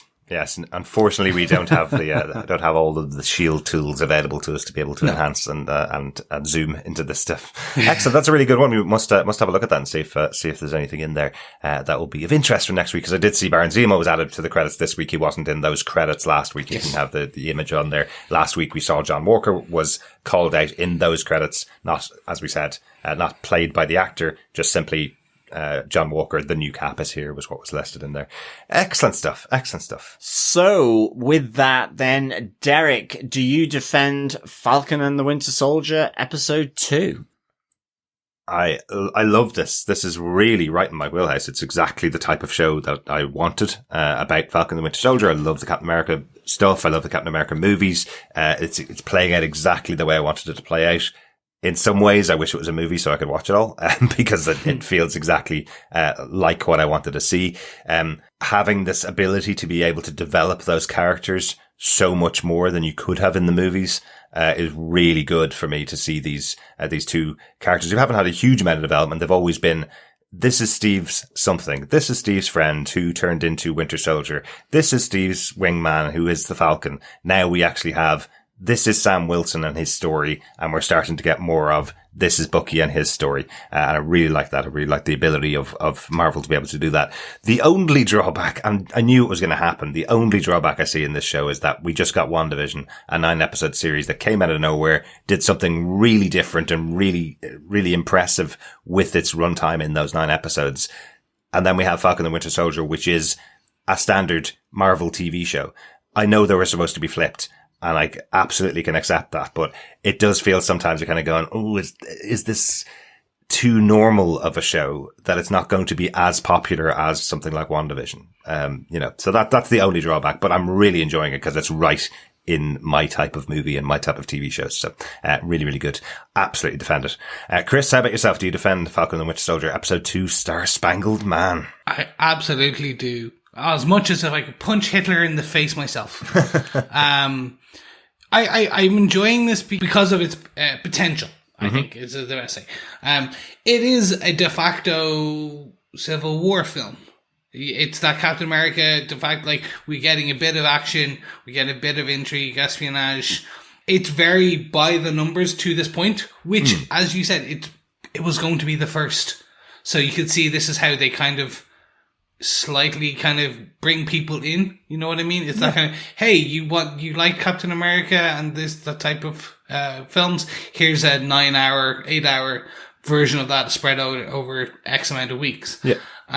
But the potential of the themes and the topics it's going to discuss, so systemic racism, potentially redacted history, potentially the what if the world, if you had a world without borders, like, is that a bad thing? Why is that a bad thing?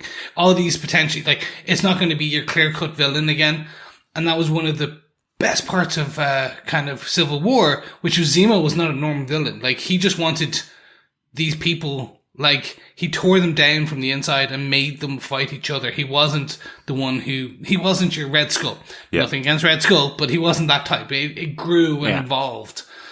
And that's what I think this show is doing, which is we've had under 2 hours of this, and it's growing and evolving. It's giving you the basic activities, but it's starting to see these larger questions of, like, okay, Bucky the only way Bucky feels he can survive is if thrive is if Sam survives and thrives. Right. And is that codependence, all these amazing. So yes, I completely defend this episode. Excellent. We didn't actually call out that they mentioned another villain in this episode, sort of. Just quickly put it in here. They did mention the Global Repatriation Council, who were set up by the world's governments to repatriate everybody that snapped back after the blip, right? So they're considered the villain for the Flag Smashers, which we didn't really talk about. It just noticed it there when you were talking about the villains, Chris, in your defend. But an interesting one, once again referring to Sam's statement back in episode 1, if things get better for one group, likely to get worse for another group. I've seen it happen before, so that's what's happening with the Flag Smashers. Things are going pretty well. Then this Global Repatriation Council is set up to bring everybody back and take care of them at the detriment of the people that actually survived through the blip. So, just meant to call that out as another group to watch as we go through the rest of the season. Yes. And on that note, John, do you defend this episode of Falcon and the Winter Soldier? Yeah, I really do. I loved this episode. I'd give it 4.5 androids, aliens, and wizards out of 5. Nice. I think, I just love the more personal aspect to this. it still kept the international dimension, this kind of the espionage element. It kept the action around the truck battle. But I loved the fact that they tackled head on John Walker here right from the outset and brought him into contact with Bucky Barnes and Sam Wilson, both in the field and out of the field. It really gave a nice interaction there. I loved that Bucky and Sam have met up and their own issues and things that they need to work through. I just thought it worked really well. I loved the therapy scene with Dr. Rayner. I just thought that was good fun. Yeah. The banter between the two is really on point for me. Absolutely. And I thought the whole thing around Isaiah Bradley was just really superb. I thought it was a great scene in his home. Absolutely. It really felt real and properly charged as it should be.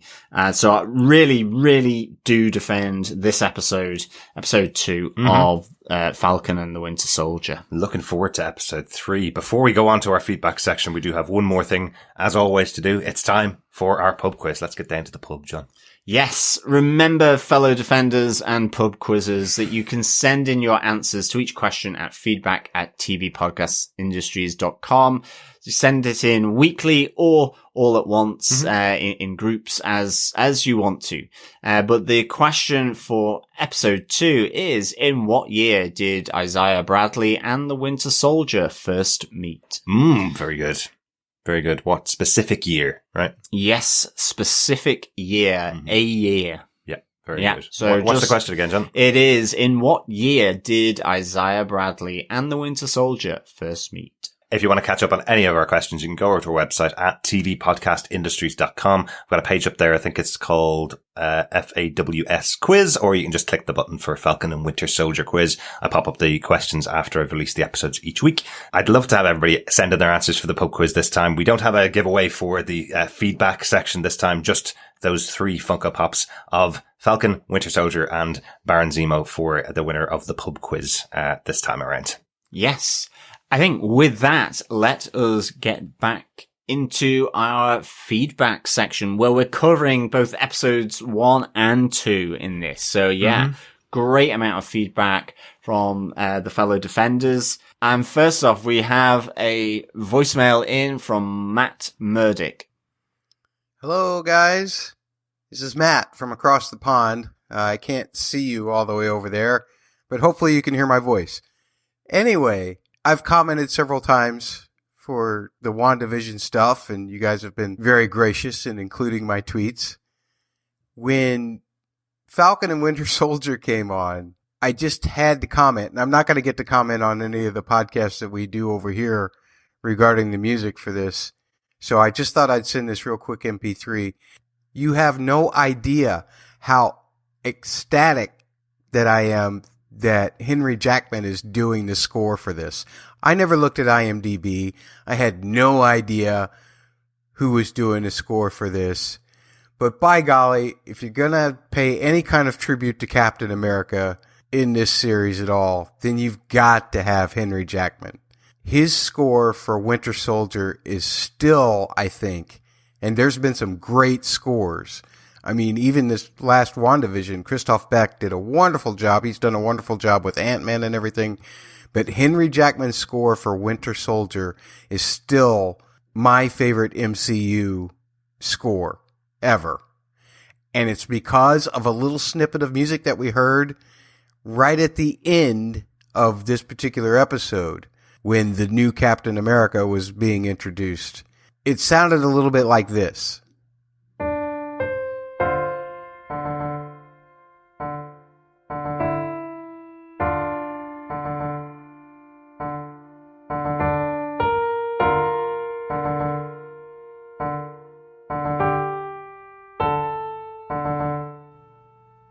Kind of a poor reproduction with a piano because it's not an orchestra or whatever, but you get the sense of it.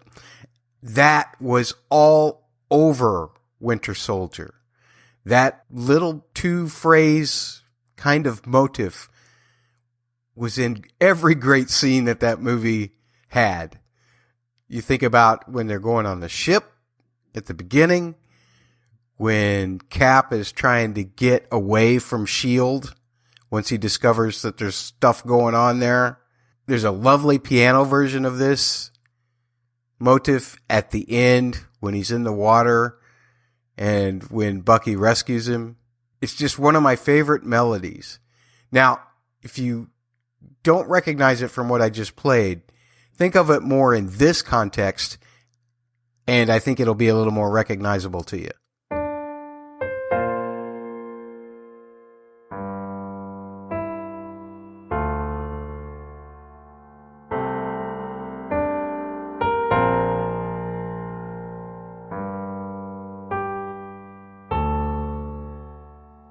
Just an amazing piece of music. And I always like to look at music in several different parts. But one thing I look at is melodic shape, which is how far the notes go up or down or the distance between notes. And one thing that I love about the shape of this particular melody is how it's always reaching for something. It's just like Captain America was always reaching for a higher idea, more pure than everybody else's. So it always starts with a great leap like this. And then, circumstances push it back down. So he has to take a little step. And so he tries again, but it doesn't get quite as high.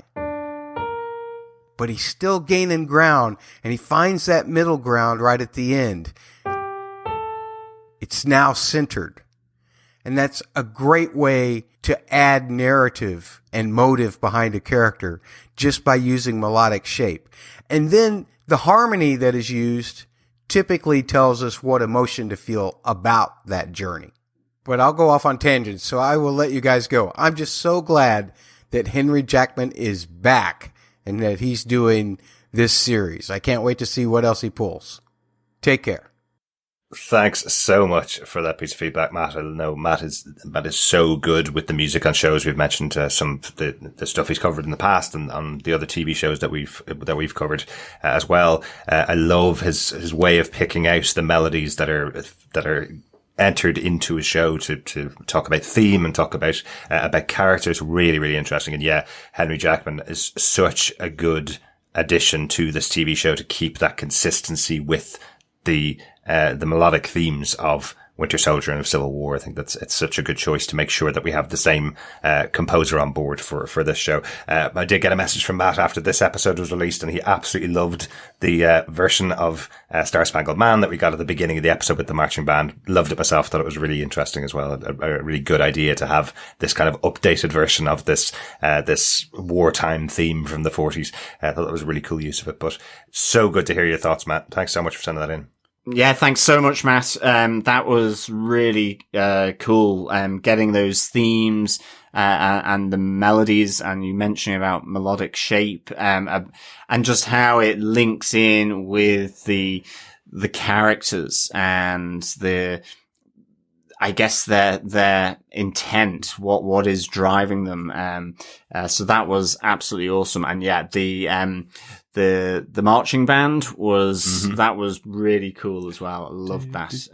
Again, where I guess most US high school stadiums are better than some of our football stadiums. That is the size of our national football stadium. That stadium at the beginning of the episode. Like I know college American football is massive in the States. I totally understand that. There's whole communities that are funded by the amount of people who buy tickets for those events, but it just looks so phenomenally large in comparison to what we have for our national football stadium. So it was a pretty cool scene. Yes, very much so. This marching band music usually makes me go, yay! Mm-hmm. Star-Spangled Man makes me go, yay! This combination makes me go, woo! Double yay. Double yay, woohoo! It goes from once you have 2 yays, it automatically becomes a woohoo. Of course. So it's the math, see? I like 2 yay plus yay equals woohoo.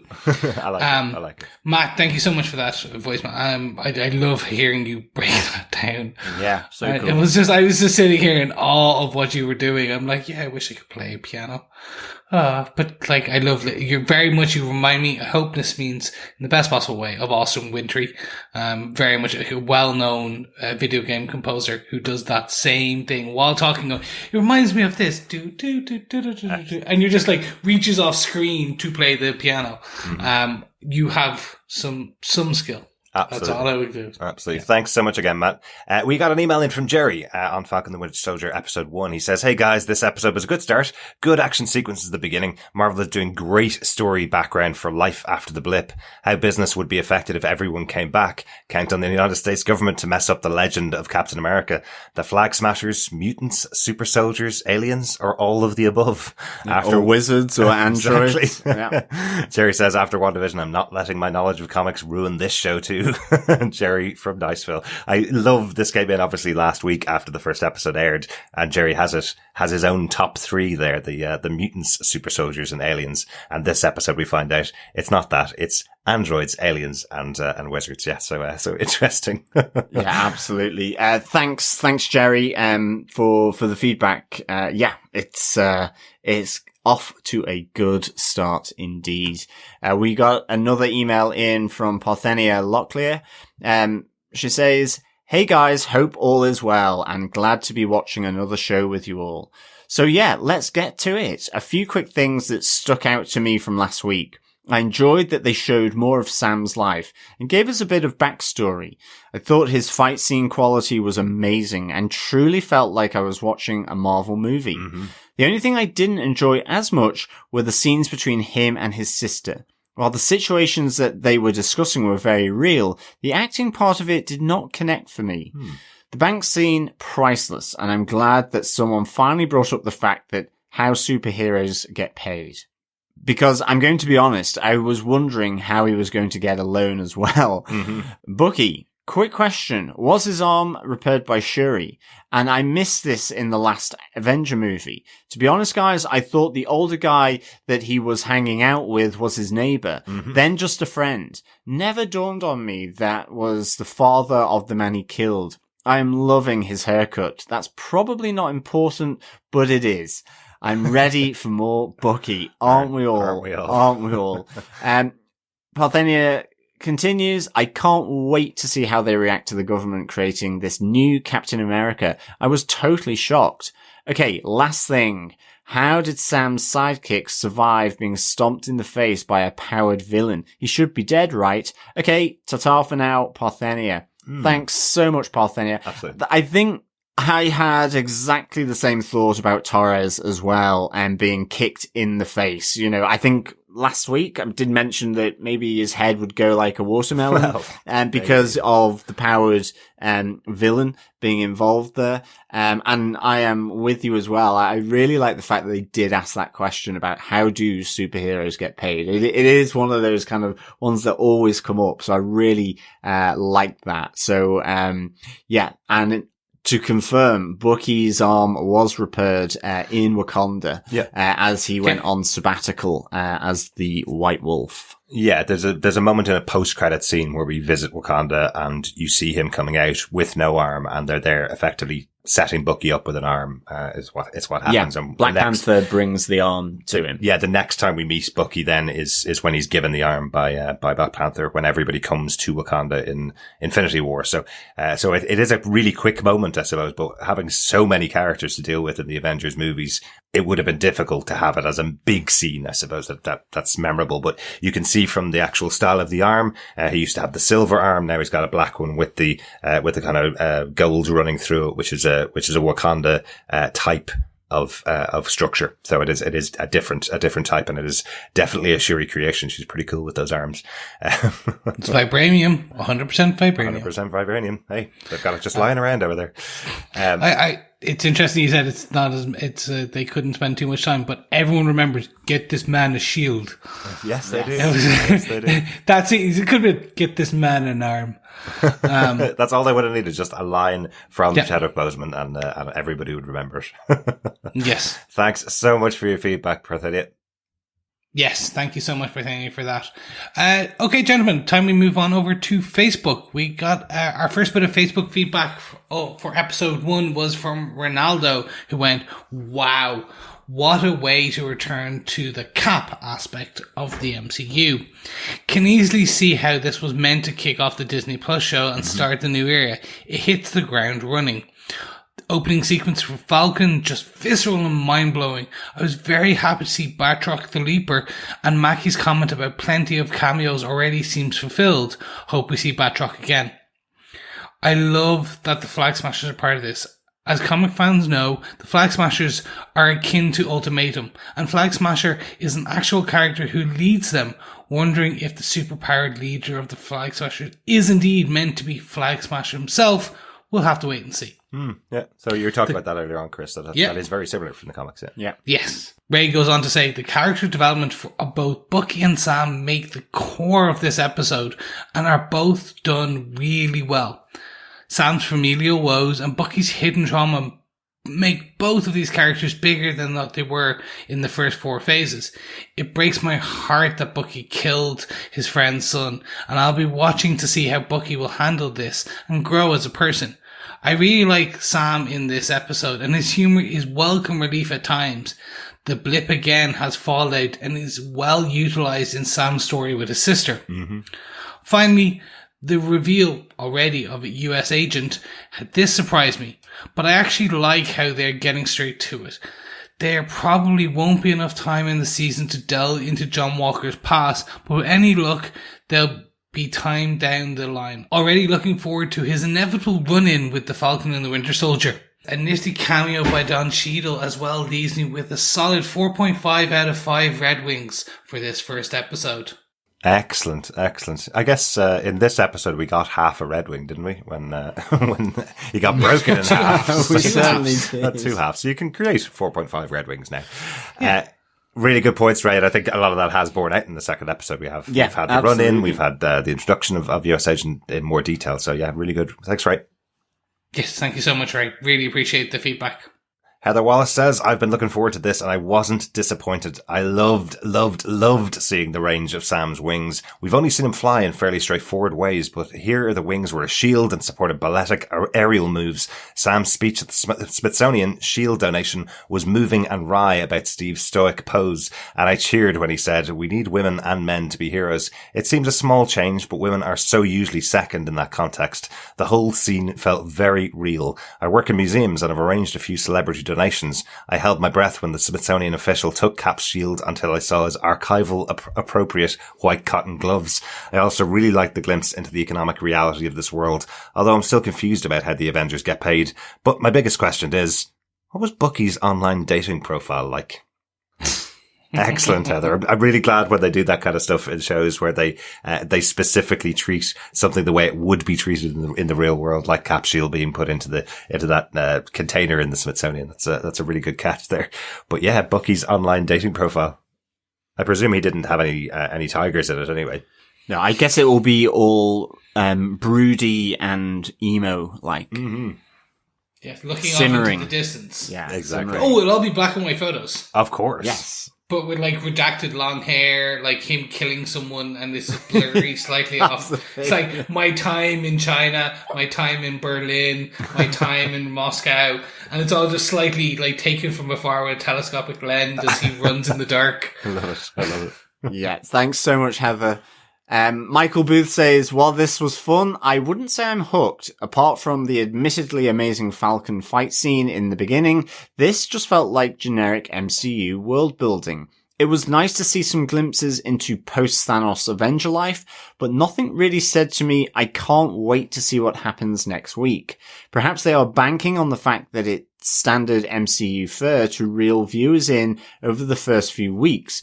But compared to the very real gripping tension in the first episode of WandaVision, I felt this fell a bit flat. Having said that, I'll still be back for next week though. Michael also said, I rewatched the museum scene with Rhodey at the beginning a few times. Couldn't work it out if Cheadle was walking stiffly or if it was my imagination. But either way, he's got some fine robotics hidden under that dress uniform. Yes, he certainly does after being pummeled into the ground by gravity in Civil War, for sure. And it's interesting. Yeah, I mean, you compare this to WandaVision. I mean, it is very different. Yeah. It's not trying to do it through the mirror of sitcoms. It is, the espionage, but I think this is something that is going to link in nicely, and I think there'll be the elements, as you say, of world building, but also those relationships between Sam Wilson and Bucky that we've discussed in this episode. And I think Zemo as potential big bad. He's a shifty character, and I guess there could be a lot of nice surprises with his character, just because his rationale in Civil War, I loved. I loved that. But you can certainly see why WandaVision came out first and this came out later. This second episode in, and we've visited 4 or 5 countries now in just 2 episodes. So this was totally globe spanning type thing. That was supposed to be the big thing that reeled you in, whereas WandaVision being filmed in a studio for the most part is supposed to be the thing that reeled you into that it's a much more of a magic based show. So I can totally see, in the same way that, a James Bond movie is reeling you in with the action being set traveling around the world, and a Transformers movie is reeling you in because of the CGI. That's kind of the big difference between those two types of approaches here. So, as I said, I was wondering whether we just got a bit spoiled by having something like WandaVision being up first, but this absolutely would have been something that I would have tuned into every week if it had been the first show on Disney Plus. Just to Michael's point there that he mentioned about Rhodey, I do wonder about this. Like, there have been a few people that have commented about this, that where Rhodey is walking differently, or is walking as if he doesn't have robotics underneath his suit keeping him up. I wonder, is it a mistake? MCU don't tend to make these kind of mistakes. Or is it simply the fact that he didn't snap away and he's had 5 extra years to have perfected better robotics? I wonder, are they specifically saying that and they may call it out in dialogue in the future, or they're hoping we'll just accept it that would be the case. 5 more years have passed. Not everybody got snapped away. Of course, he would have some more improvements into his ability to walk than he did before the snap. Yeah, the guilt Tony had probably meant that while he was away with Pepper, he probably was creating a better exo-walking skeleton kind of robotic braces for Rhodey. So I can see that. And also, again, comic books, it's probably it could be extremis. It might be. It could be. They literally could have done multiple things. I'd say, unless it's directly called out, you're right. Kevin Feige and MCU don't typically make mistakes. Not in that, on that kind of character level, I suppose. And as well, if we haven't had a call out yet, remember, Rhodey's got his own show coming up. He's got Armor Wars coming up in about a year's time. So, or maybe a little longer. But if we don't have an explanation now, that's probably going to be where we'll see an explanation.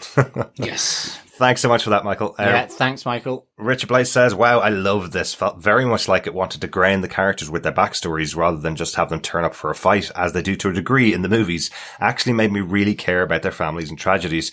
I know it won't last, and at some point the action will be cranked up to 11, but really impressed with how this started and can't wait for next week. Thanks, Richard. Thanks, Richard. I'd argue that it's already at 11. It's just going to be a solid 11 across the board when it comes to action. We also got some feedback from Jeff Childs, who said this: I love the opening action sequence. Great effects. Edge of your seat action. I don't like that Sam gave up the shield. Cap specifically picked him. Felt like spitting in Cap's eye. When they introduced the new Captain America, my daughters were particularly unhappy because, quote unquote, he's ugly. It was a good start, but I need Bucky and Sam together real soon. Thank you so much, Jeff. I'm sorry to Kurt Russell's son, or Goldie Hawn's son.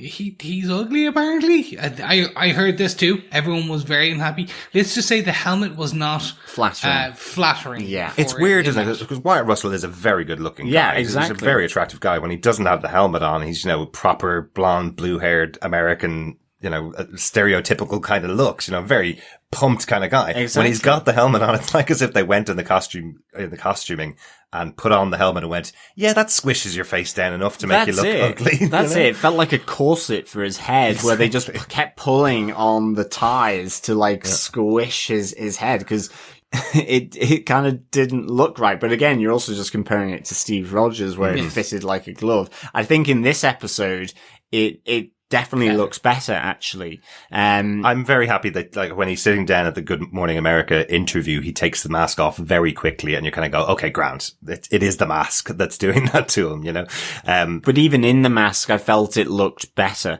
than that final scene, for sure. And as well, Jeff, I think your wish has been granted. Bucky and Sam together again, with their snide remarks and banter. And a bit of bromance. Absolutely. So thanks again, Jeff. Sandy Resendez also says, I got a bad vibe from Torres and I wanted to punch the guy in Cap's uniform. I already don't like him.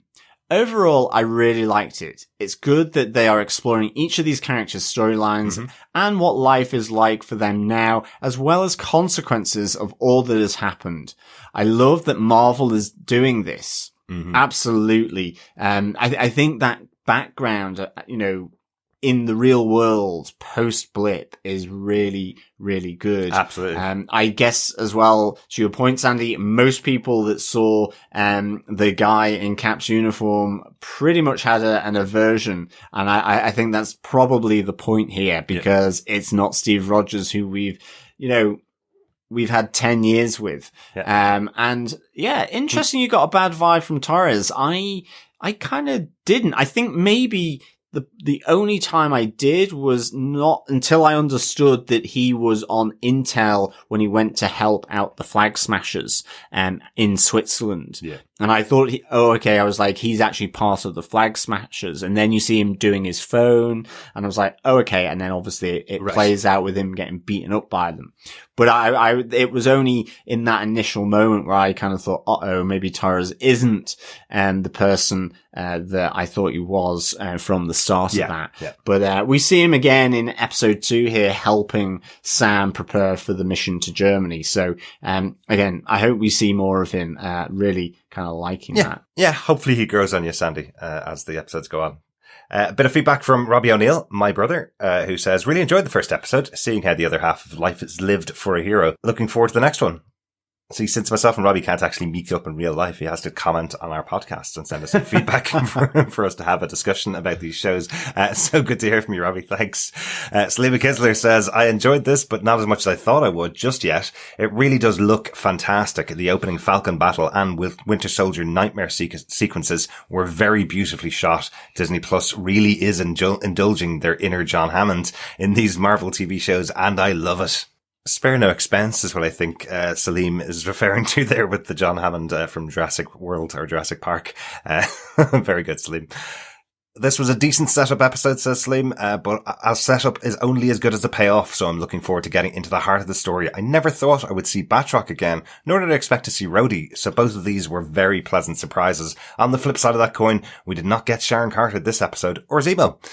I get that Sam basically didn't exist for 5 years, but I'm really confused about how the Avengers supported themselves pre-Thanos. Did Tony just pay for everything they need, including food, clothing, and their personal items while they're active? Do they get a spending money allowance for social activities and hobbies? Is there a retirement plan? Who funded Cap, Widow, and Falcon while they were on the run between Civil War and Infinity War? Were they robbing banks just to make ends meet? Without hurting anyone, of course. Sam's being paid by the US military now, right? Is that what he meant by government contracting, or is just more goodwill? All of that is to say the lone scene felt clunky to me, so I'm hoping they flesh that out. As I understand it, the events of Marvel Netflix shows never happened, but the first time the Flag Smashers logo popped up on Torres, I was thinking this was going to be an offshoot of The Hand. Ah, interesting. Yeah. Very good, Selena. Very interesting. The Netflix shows did happen. They just happened in a very small kind of pocket world of New York. They're not no longer MCU. They are still in the MCU, but as we remember from watching them, there was only very small connections into those shows. I really hope that they do have some kind of connection in the future, but I know Feige has said that he doesn't expect people to go off and watch these TV shows on another streaming service in order to connect them into hopefully the future appearances of Daredevil. But I'd like to have, if we do get Charlie Cox back as Daredevil, I'd like to have some kind of reference to the fact that he did have a pre-existing history and then move on with it rather than ignoring it or writing it out of canon, I suppose. Agreed. Very much so. It'd be interesting to see how and when if they do bring in Charlie Cox and the Daredevil in that Defenders realm. Mm-hmm. But yeah, I can't wait. Thank you very much, Salim. Yeah, thanks so much for that, Salim. Thanks for the feedback. We have another voicemail, our second voicemail from episode 1 from Steve Brown. Hey guys, it's Steve, and I just finished Falcon and the Winter Soldier for the first time, episode 1. I love that opening sequence, a lot of action, and then I guess a lot of story. It was cool to see George St. Pierre back in that role, and I can't wait to watch it again. Can't wait to hear you guys talk about it and kind of break it down and see what format you're going to do this time for this show. But I found it a little bit slow, but maybe on the second watch it'll be better. And I hope they get these guys together pretty quick, because with only 6 episodes, even though they're an hour long, it just seems like if they're all this slow, we're going to lose interest. But of course, that last scene, I couldn't tell who was in the Cap costume, but that's an interesting wrinkle to some of the theories people had about what's going to happen. So, all right, a short one, but I'll talk to you later. Thanks for the feedback, Steve. Yeah, I think it will build up as the show goes on. You know, we are in setup mode here. We do need to set up all the characters and set up where they all are. But it is the same length of time overall. I think same length roughly of the running time of WandaVision within these 6 episodes of Falcon the Winter Soldier. So I'm sure next week it'll get bigger, and next week after that it'll get even bigger, and then as everything gets revealed. But it's been fun so far. Hopefully you've enjoyed the second episode a bit more than the first then. Yes, the building always happens until it explodes at 11. That's a Spinal Tap reference for any of our younger listeners. Kind of, yes. Kind of. It turns up to, this one goes up to 11. Exactly. Let's get on to some emails about episode 2. First up, an email from Chloe who says, "Hello, I just watched the second episode of Falcon the Winter Soldier. The new Captain America is the worst hero. It makes me miss the real one, even though Captain America wasn't my favorite hero. But besides that, I've enjoyed listening to your podcast because I'm a kid. And all the Marvel podcasts are just people saying the F word more than actually talking about the movie, or end up talking about a totally different movie and swearing some more. This is a really great podcast. I'm always looking forward to listening to it. Can't wait for more." From Chloe. Thanks so much, Chloe. Yeah, thanks so much, Chloe, for the feedback. It's great to get your email through. Yeah. And yeah, I guess the new Captain America is a bit of a jar from Steve Rogers and from the previous version. And I think you're right. He wasn't my favorite hero either. He's my favorite hero. Not John's. John's is Doctor Strange. And Chris is Spider-Man. So, yeah, Captain America is my favorite. Yeah. Yes, I twip. John spells. He literally goes ABC, and then Derek just runs around with a shield on his back I like a punch people turtle. in the face pretty often. Yeah, Whilst also pretending to be Nick Fury. Exactly. Thanks so much, Chloe. Really good to hear from you. I know we do have a podcast for all ages, just like these shows are for all ages. I always do find it weird when there's a show that will curse constantly about a TV show that's made for all ages. I just do find it weird. I know we have the opposite problem on our show where we cover shows that curse a lot and we can't curse at all on the podcast, but I'm really glad we were able to bring in a much broader audience for our podcast, and anybody that watches the shows is able to listen to the podcast. So thanks so much for listening, Chloe. Yeah, thanks so much, Chloe. Jerry also sent in an email. Jerry says, "Hey guys, second episode was great. Awesome Marvel movie action with truck scene, lots of grey areas with flag smashers, people who return from the blip referred as refugees, and there are hundreds of these refugee camps. Marvel is making you think about race and police, the haves and the have-nots, very complicated social themes. Is John Walker a super soldier? John Walker, Captain America, more like John Walker, Captain A-hole. Keep up the good work, Jerry in Niceville." Yeah, it is kind of one of those things. You see him with the shield, hitting his targets. You see him with that self-reflection in the locker room. You see him helping, Falcon and the Winter Soldier. And then it's that final moment where he's like, "Stay out of my way." You know, it comes down to, I guess, high school politics, you know, or locker room politics. And so, yeah, it kind of slips for John Walker over the course of this episode for sure. And you're right. The themes that they're looking at, certainly, yeah, with the refugees, the haves and the have-nots, and the race and police stuff is really well done in this episode. So thanks, Jerry, for the feedback. Absolutely. Thanks so much, Jerry. Yes, we have our third piece of email feedback from Eric Carl. "I love this show. The therapy bail scene had me laughing and cringing simultaneously. I'm psyched that the show has the ability to take a longer dive into the characters' interrelationships. I do have a question that comes from Infinity War, though. Is there a comics-based answer to Bucky's gun? I know you guys aren't experts in current firearms, but I was wondering if he has a special weapons or ammo in the comics. In Wakanda, he'd fire thousands of rounds. If the answer is, this is a comic book movie, not John Wick, that's fine. But I was curious if it ever is addressed on the page. Finally, why is everyone making a big deal of the holster on Walker's uniform? Cap's original MCU costume had a holster in the first Avenger, not to mention the missile-launching motorcycle. Just curious. Thanks for the great work, Eric." Thanks for the feedback, Eric. I'll take this one because just in terms of the Bucky's gun, no. Yes, it's more along the lines of it's comic books. He has in the past had kind of alien Guardian of the Galaxy styled weapons that are kind of self-feeding type of ones, but more it's comic books. He can shoot for hours. Kind of. Comics in general, they don't really address people having to reload unless it's part of the drama. Yes. That's kind of it. And because it's panel by panel in comic books, you would make the assumption that they're reloading in between panels unless it is drama. But the way his actual character description would be written is that he's a munitions expert. That's the kind of character that he is. He really knows his weaponry, really knows the best tool to bring on each job, I suppose, is the way you'd see it. But he doesn't have a specific signature gun. Like someone like Nick Fury has a very signature gun that he would use on a regular basis. He is just an expert with all types of explosives, all types of weapons to get the job done. But it's never really talked about him having a weapon that holds hundreds of bullets or something like that. Wouldn't it be really interesting if, his arm was the clip for the machine gun, and then he would have loads of arms around his waist belt that he would just sort of take off and then put back on. Well, surely the arm filled with bullets, maybe. That's what I mean, a clip. But rather than having to throw away the arm afterwards, it's but vibranium. His arm is a clip.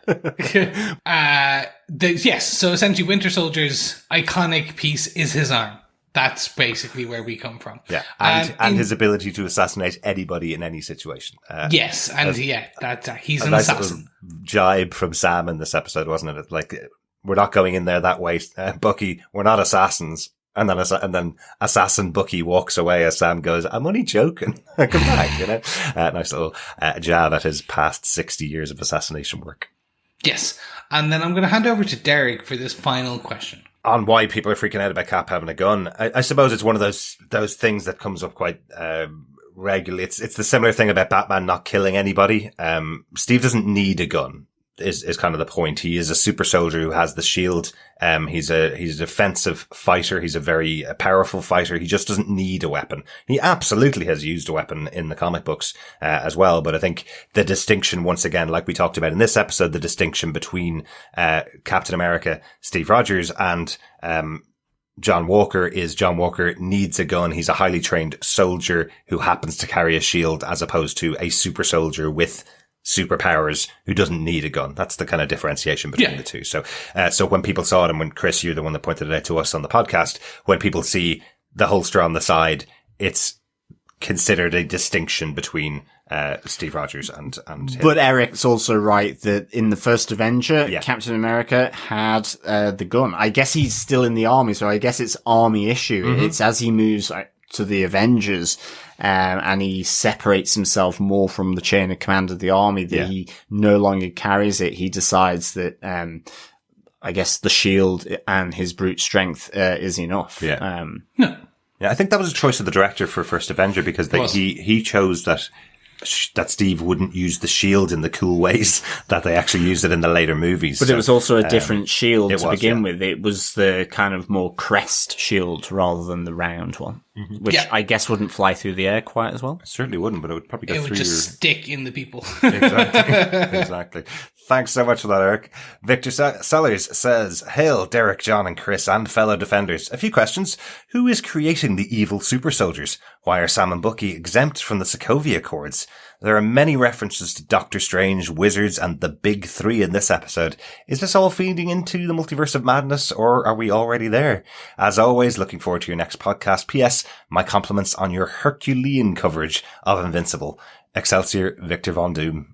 Thanks so much, Victor. Victor, I know, was one of our listeners who was really interested in Invincible. So, the TV show that myself and Chris are covering on Amazon Prime. So, delighted that you've been enjoying the coverage so far. Yes. Invincible. Absolutely. To answer some of the questions, Sam and Bucky exempt from the Sokovia Accords. That's a really interesting question. It hasn't really been addressed, but it feels like that snap, or the blip, as they're calling it in there, having 5 years away and losing so many people, there may have been some other consideration on the Sokovia Accords. I know we had a moment where, Rhodey, who was upholding the Sokovia Accords, kind of went against them when all of the heroes came back together.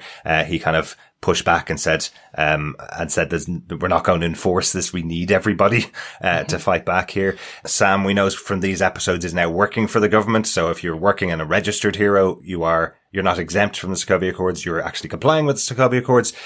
Why Bucky's able to just join Sam without signing a document saying he is now abiding by them, I don't really know. But Pearl.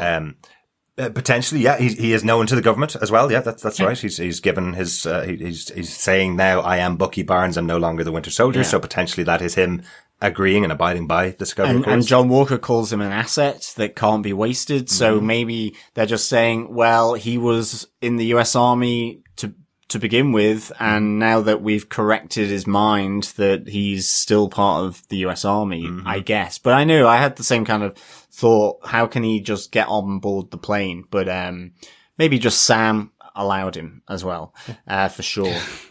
Very much. Yeah, he's allowed. Yeah, he's all right as well. Exactly.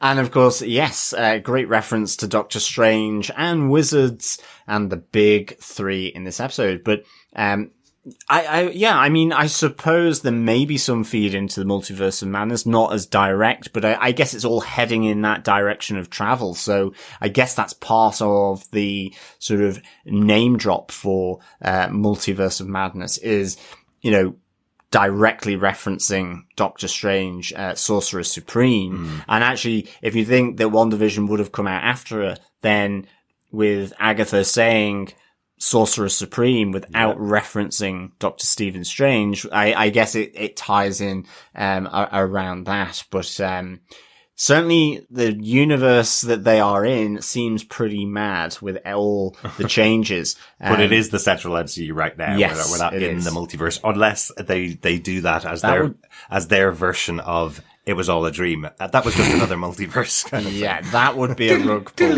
That would be a rug pull. Thanks so much, Victor, for the feedback. Really good. Back to Facebook for episode 2. And first up, it is Ray again. Ray says, another solid episode, and I like the intro to John Walker. Just a guy trying to do the best he can with a world of expectations on his shoulders. Great to see Lamar Hoskins also as Battlestar. He features heavily in the Gruenwald penned Cap series, and he and John make a great team. John's played with more sympathy here than in the comics, which I like. US Agent is such a brash, uncouth character, but Wyatt Russell does well to instill some likability. Yeah, absolutely agree. I think that opening scene, just the fact that he can think about it, self-reflect, in itself really lends you to think what he's going through, and I think that's really good. Ray continues, big takeaway for me is the mention of the power broker, the guy who is hunting the super soldiers for the serum that I assume they've stolen from him. Isaiah is a great addition. I'm not sure if he's indeed from the comics, but the idea of a predecessor to Steve, but one who had been hard done by society, is intriguing. Very cool to end on Zemo for this episode. I just wanted it to keep going. Absolutely. I think we all wanted to see Zemo utter a few words for sure. And Isaiah is from the comics, Isaiah Bradley. But not a predecessor to Steve who took on the mantle while Steve was frozen. Yeah, definitely. But the name is in the comics as well. Finally, Ray says, some funny moments between the two leads too. I can't help but feel Bucky has been watered down a bit from his days as a ruthless assassin and has become a bit more comical. It'd be great to see him as formidable as he was in The Winter Soldier, but I guess going against a group of super soldiers would be hard for anyone. Really enjoying the production and story for this series. Thanks so much, Ray, for that feedback. Yeah, now you mention it, I think, I feel Bucky would be able to hold his own a lot more, with those super soldiers, but I wonder whether it's something to do with, when he says to Isaiah that I'm no longer a killer. So, he's not decked out with his knives and his weaponry like he used to be. So, and I guess having been pardoned, you can understand why that's not allowed, given the rules that he's got to follow. So, it's interesting, but I think we might see him, tool up a bit more over the course of this series. We will, but the central part of Winter Soldier's character is that he's the most efficient killer because they've extracted his humanity from him. He has no feeling, no humanity to him when he's the murdering robot that is the Winter Soldier, effectively. He's now got that back instilled in him. So he has been softened, of course, because he's got his humanity back. I'm human. Exactly. Next up, we've got some feedback from Dr. Bob Phillips, who had this to say. Well, I didn't see this episode coming. Cap isn't quite the pointless front I thought he would be. The villains maybe aren't so villainous, and we are continuing with the not-so-subtle exploration of systemic racism in America. Yes, definitely all of those points are true. Yeah.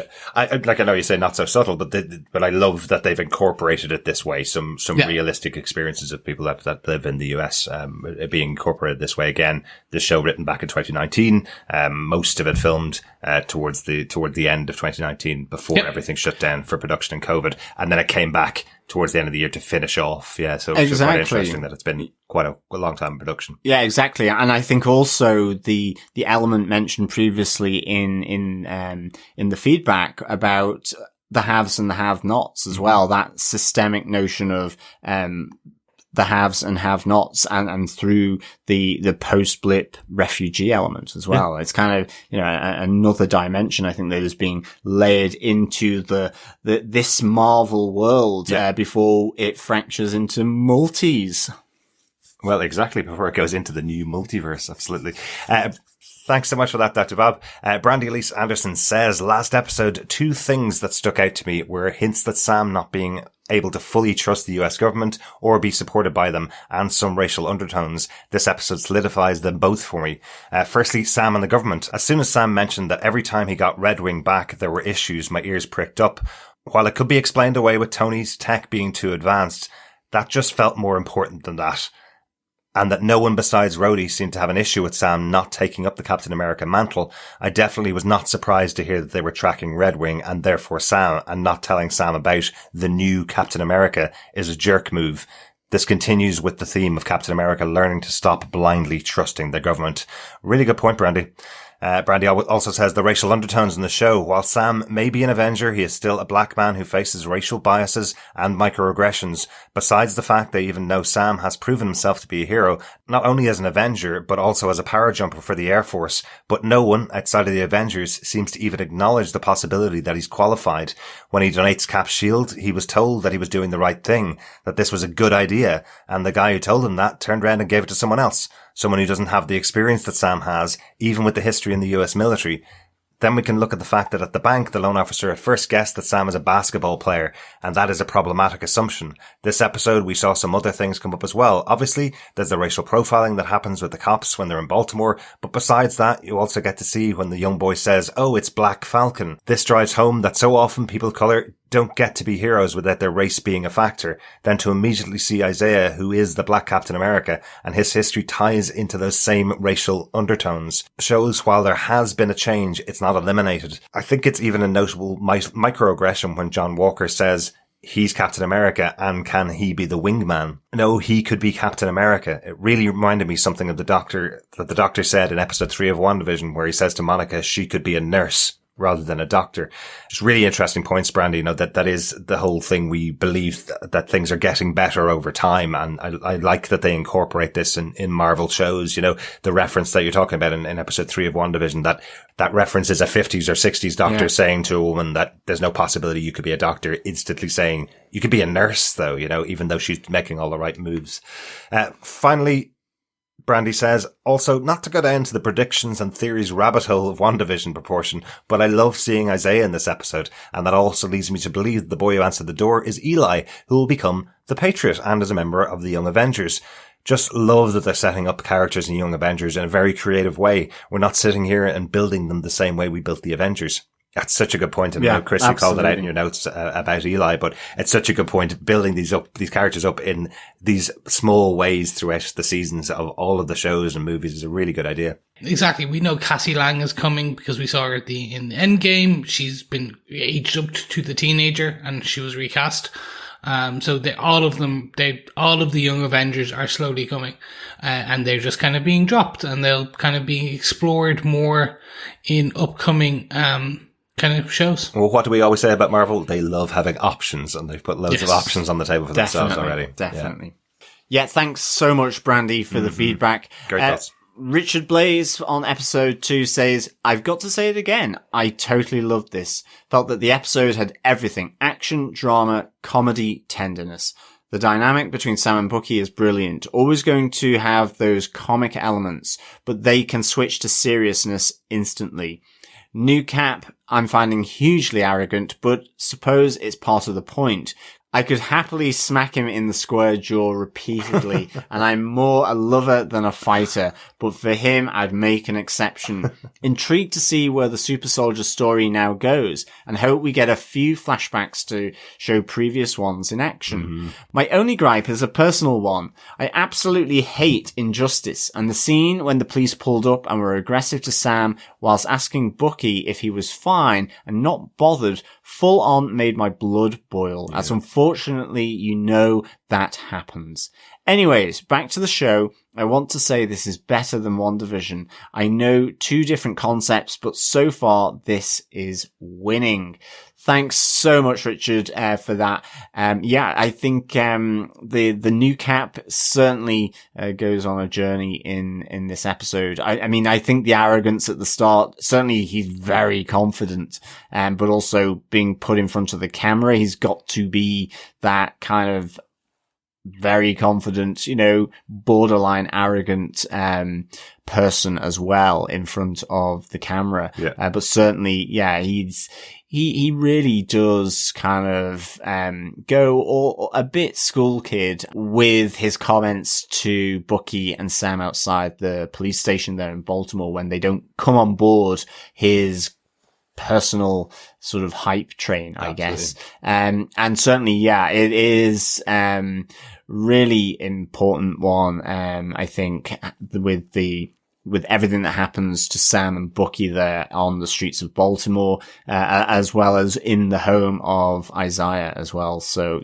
good stuff. What I also like about the filming of that scene is everybody in that neighborhood in the suburb is out in their gardens looking on at Bucky and Sam as Sam is being harassed by the police. And you can tell that they're all looking at them going, these guys were just having a normal fight. You were kind of waiting. If that hadn't been resolved, you were kind of waiting for those people to hop their fences and go after the police, to be honest, because they could all see the injustice that was happening there. I thought it was a really good way of filming that scene. Thanks so much, Richard.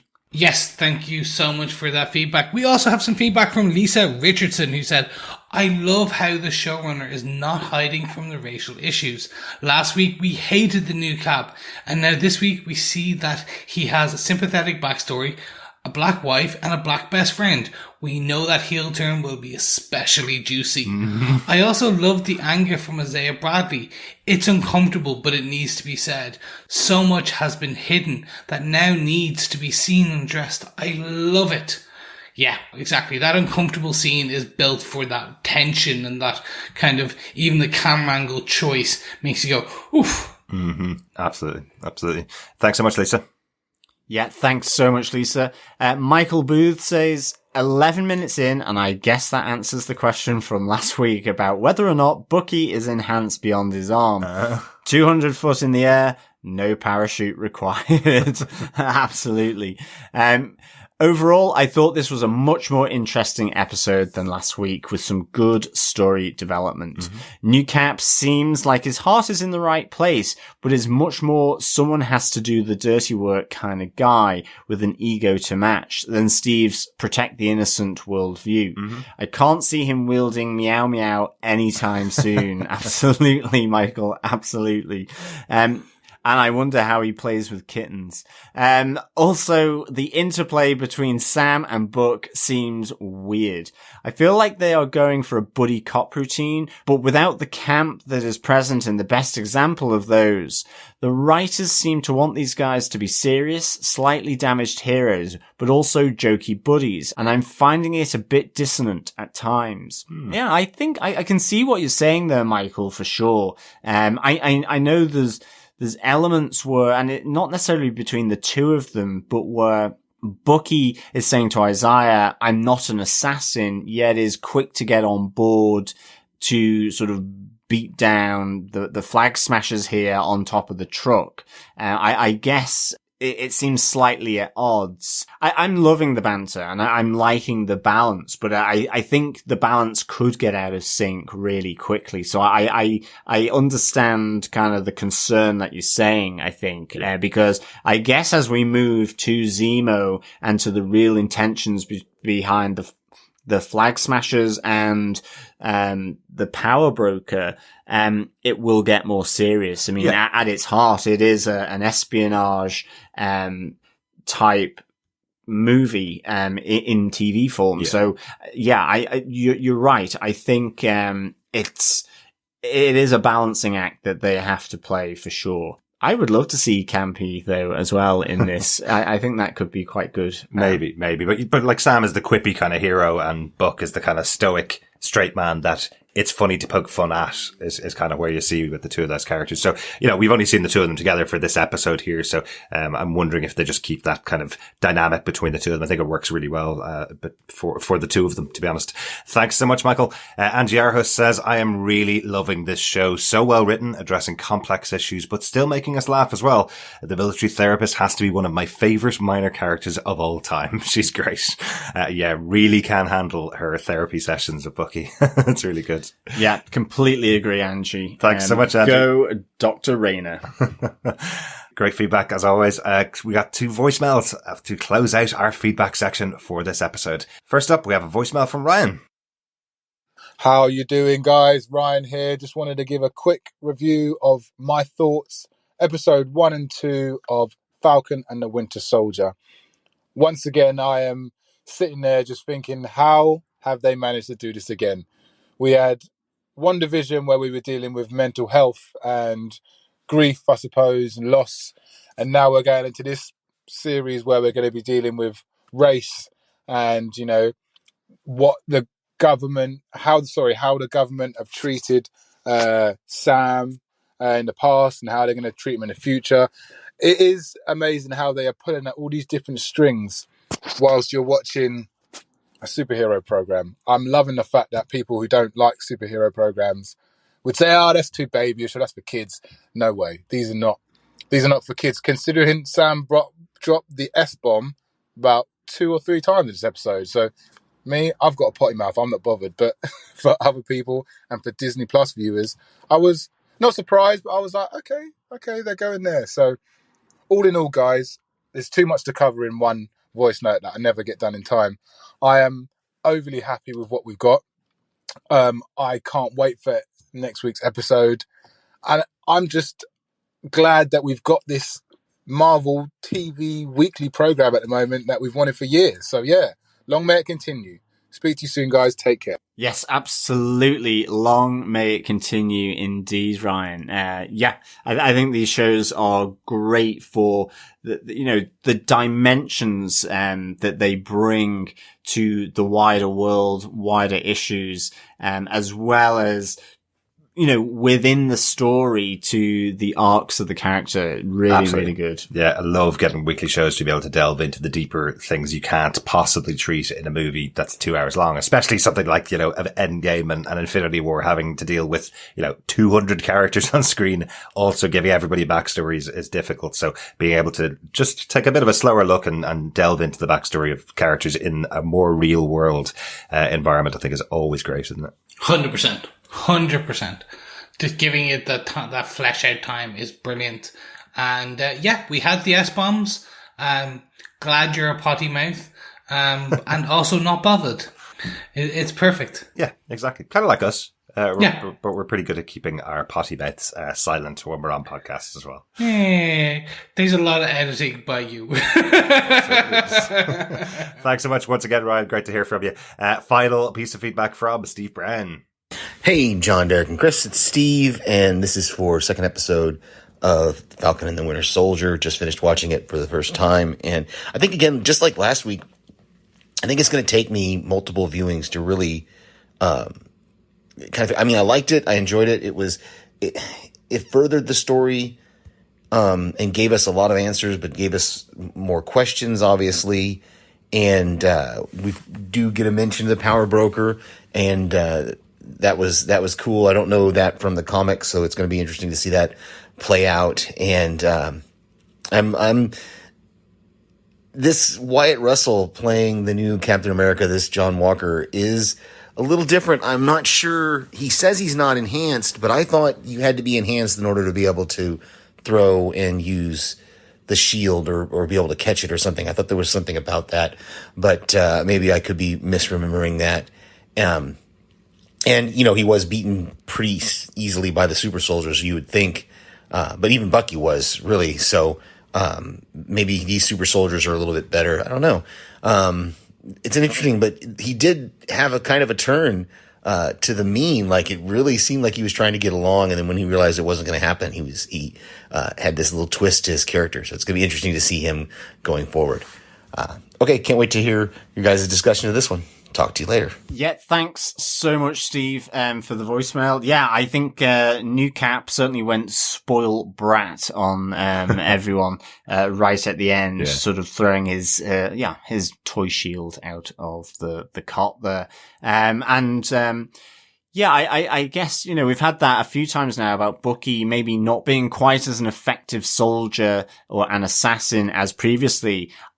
I guess he did a lot of chilling in Wakanda. Plus, as I think Derek has mentioned previously, it's the idea that he was stripped of his humanity. Yeah. He was this killing machine. He was mind controlled. And mind controlled. Yeah. And that has, been, worked on by the good people of, Wakanda, to wipe that programming. And I guess, Shuri is phenomenal. I mean, she was mapping Vision's, sort of, existence effectively. Exactly. So she's pretty clever. Pretty good. But I think we'll see him tool up for good reasons as we move through, because certainly, yes, I think Falcon needs him to be fully effective. Yeah, when we have Bucky the White Wolf coming later on in the series, it'll just be called Falcon and the White Wolf. That'd be cool. Just one thing about the handling of the shield by John Walker. I was just thinking about it there when I heard your voicemail, Steve. I wonder if they're just really trying to set up that other people can use the shield, that it isn't something that a super enhanced person like Captain America has to be the one that can use the shield. I wonder if they're just trying to set it up by saying, if you have enough training, you could do these moves. If you spend all day every day, like a golfer, if you spend all day every day practicing, you'll get better at golf. If you spend all day every day throwing the shield around, you'll get better at throwing the shield around. You don't have to be super powered. It's just setting it up so that you can have someone like Sam Wilson take it on in future, or Bucky take it on in future. Yeah, exactly. And I guess, whilst Tony Stark has move to the next realm, then Stark Industries still persists, and all that technology is still out there in the world. Yeah. And I get, we were talking about the shield sticking to his back, even Steve Rogers, that, that certainly he could have plate magnets in his forearm, and it's more a magnet thing rather than, I was thinking it was, the ye olde straps, I guess, the Spartans had. So, there's loads of different things, but certainly, you were kind of like going, he's pretty proficient there, with that shield. But we didn't get to see the outtakes, and the black eyes. Exactly. I think there was a line, I think the line you're remembering is that it's from Winter Soldier, where a person catches Cap's shield one-handed. And that's what the line, and I think it's essentially that, which is, Bucky, because he's enhanced with a bionic arm, he catches Cap's shield at full force, one-handed, and stops it. Whereas you'll see with Cap or the new Cap, John Walker, and with, we're assuming when Sam is throwing it, the two of them will catch it like two-handed, kind of, you saw from the PR, it was a two-handed catch, versus Didn't even notice it. I was just so focused on the bouncing off targets and returning of the shield more than anything else. And I hadn't caught it. Didn't even notice that, Chris. I will definitely take a look at it next week. Dude. Thank you so much to all of our fellow defenders who've been sending us in feedback for our episodes. Really good to hear from you. I wanted to talk a little bit about the news, but we have absolutely no time to talk about it. But just the news of the move of Black Widow out of the theaters from May. We're now getting it in later in the year, in July, I think. And then Shang-Chi and the Legend of the Ten Rings has moved to September, both potentially available at home as well as in theaters as well, which is great since things aren't opening up as fast as everybody thought. But it does mean we're going to have a little bit of a gap in our schedule in May that we hoped was going to be filled by a trip to the cinema to see Black Widow. But I'm so happy that we do actually have an announced date when we will definitely see Black Widow. No problem. That's really good to hear. Yeah, good stuff indeed. Fellow defenders, remember you can support the podcast by subscribing on any good or evil podcast catcher of your choice. We are on Facebook and Twitter, and of course you can come to us through email for feedback, which is at feedback@tvpodcastindustries.com. And you can also support the podcast through our Patreon at patreon.com/TV Podcast Industries, because supporting the podcast and sharing the podcast is sharing the love. So thank you to all our fellow defenders for supporting the podcast. Absolutely. Yes, thank you so much, because also through your patronage, we are able to keep our illustrious editor / producer Derek in caffeine, because this is going to be a long one and he's editing. Yes, we'll be back next week for Falcon and the Winter Soldier episode 3, which will air on Disney Plus next Friday, the 2nd of April, and we'll be talking about it on the Saturday, so make sure you get your feedback in. Thank you so much for joining us.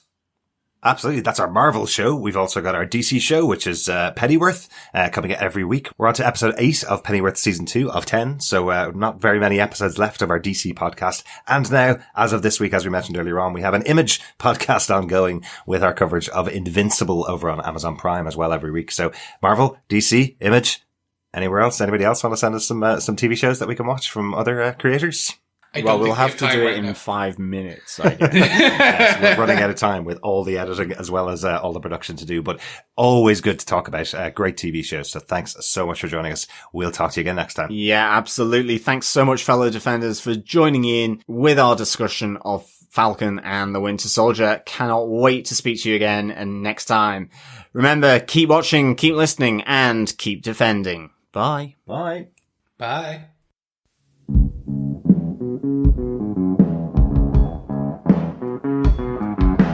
I hear a lot of people saying the blues, but I'm gonna tell you what the blues is.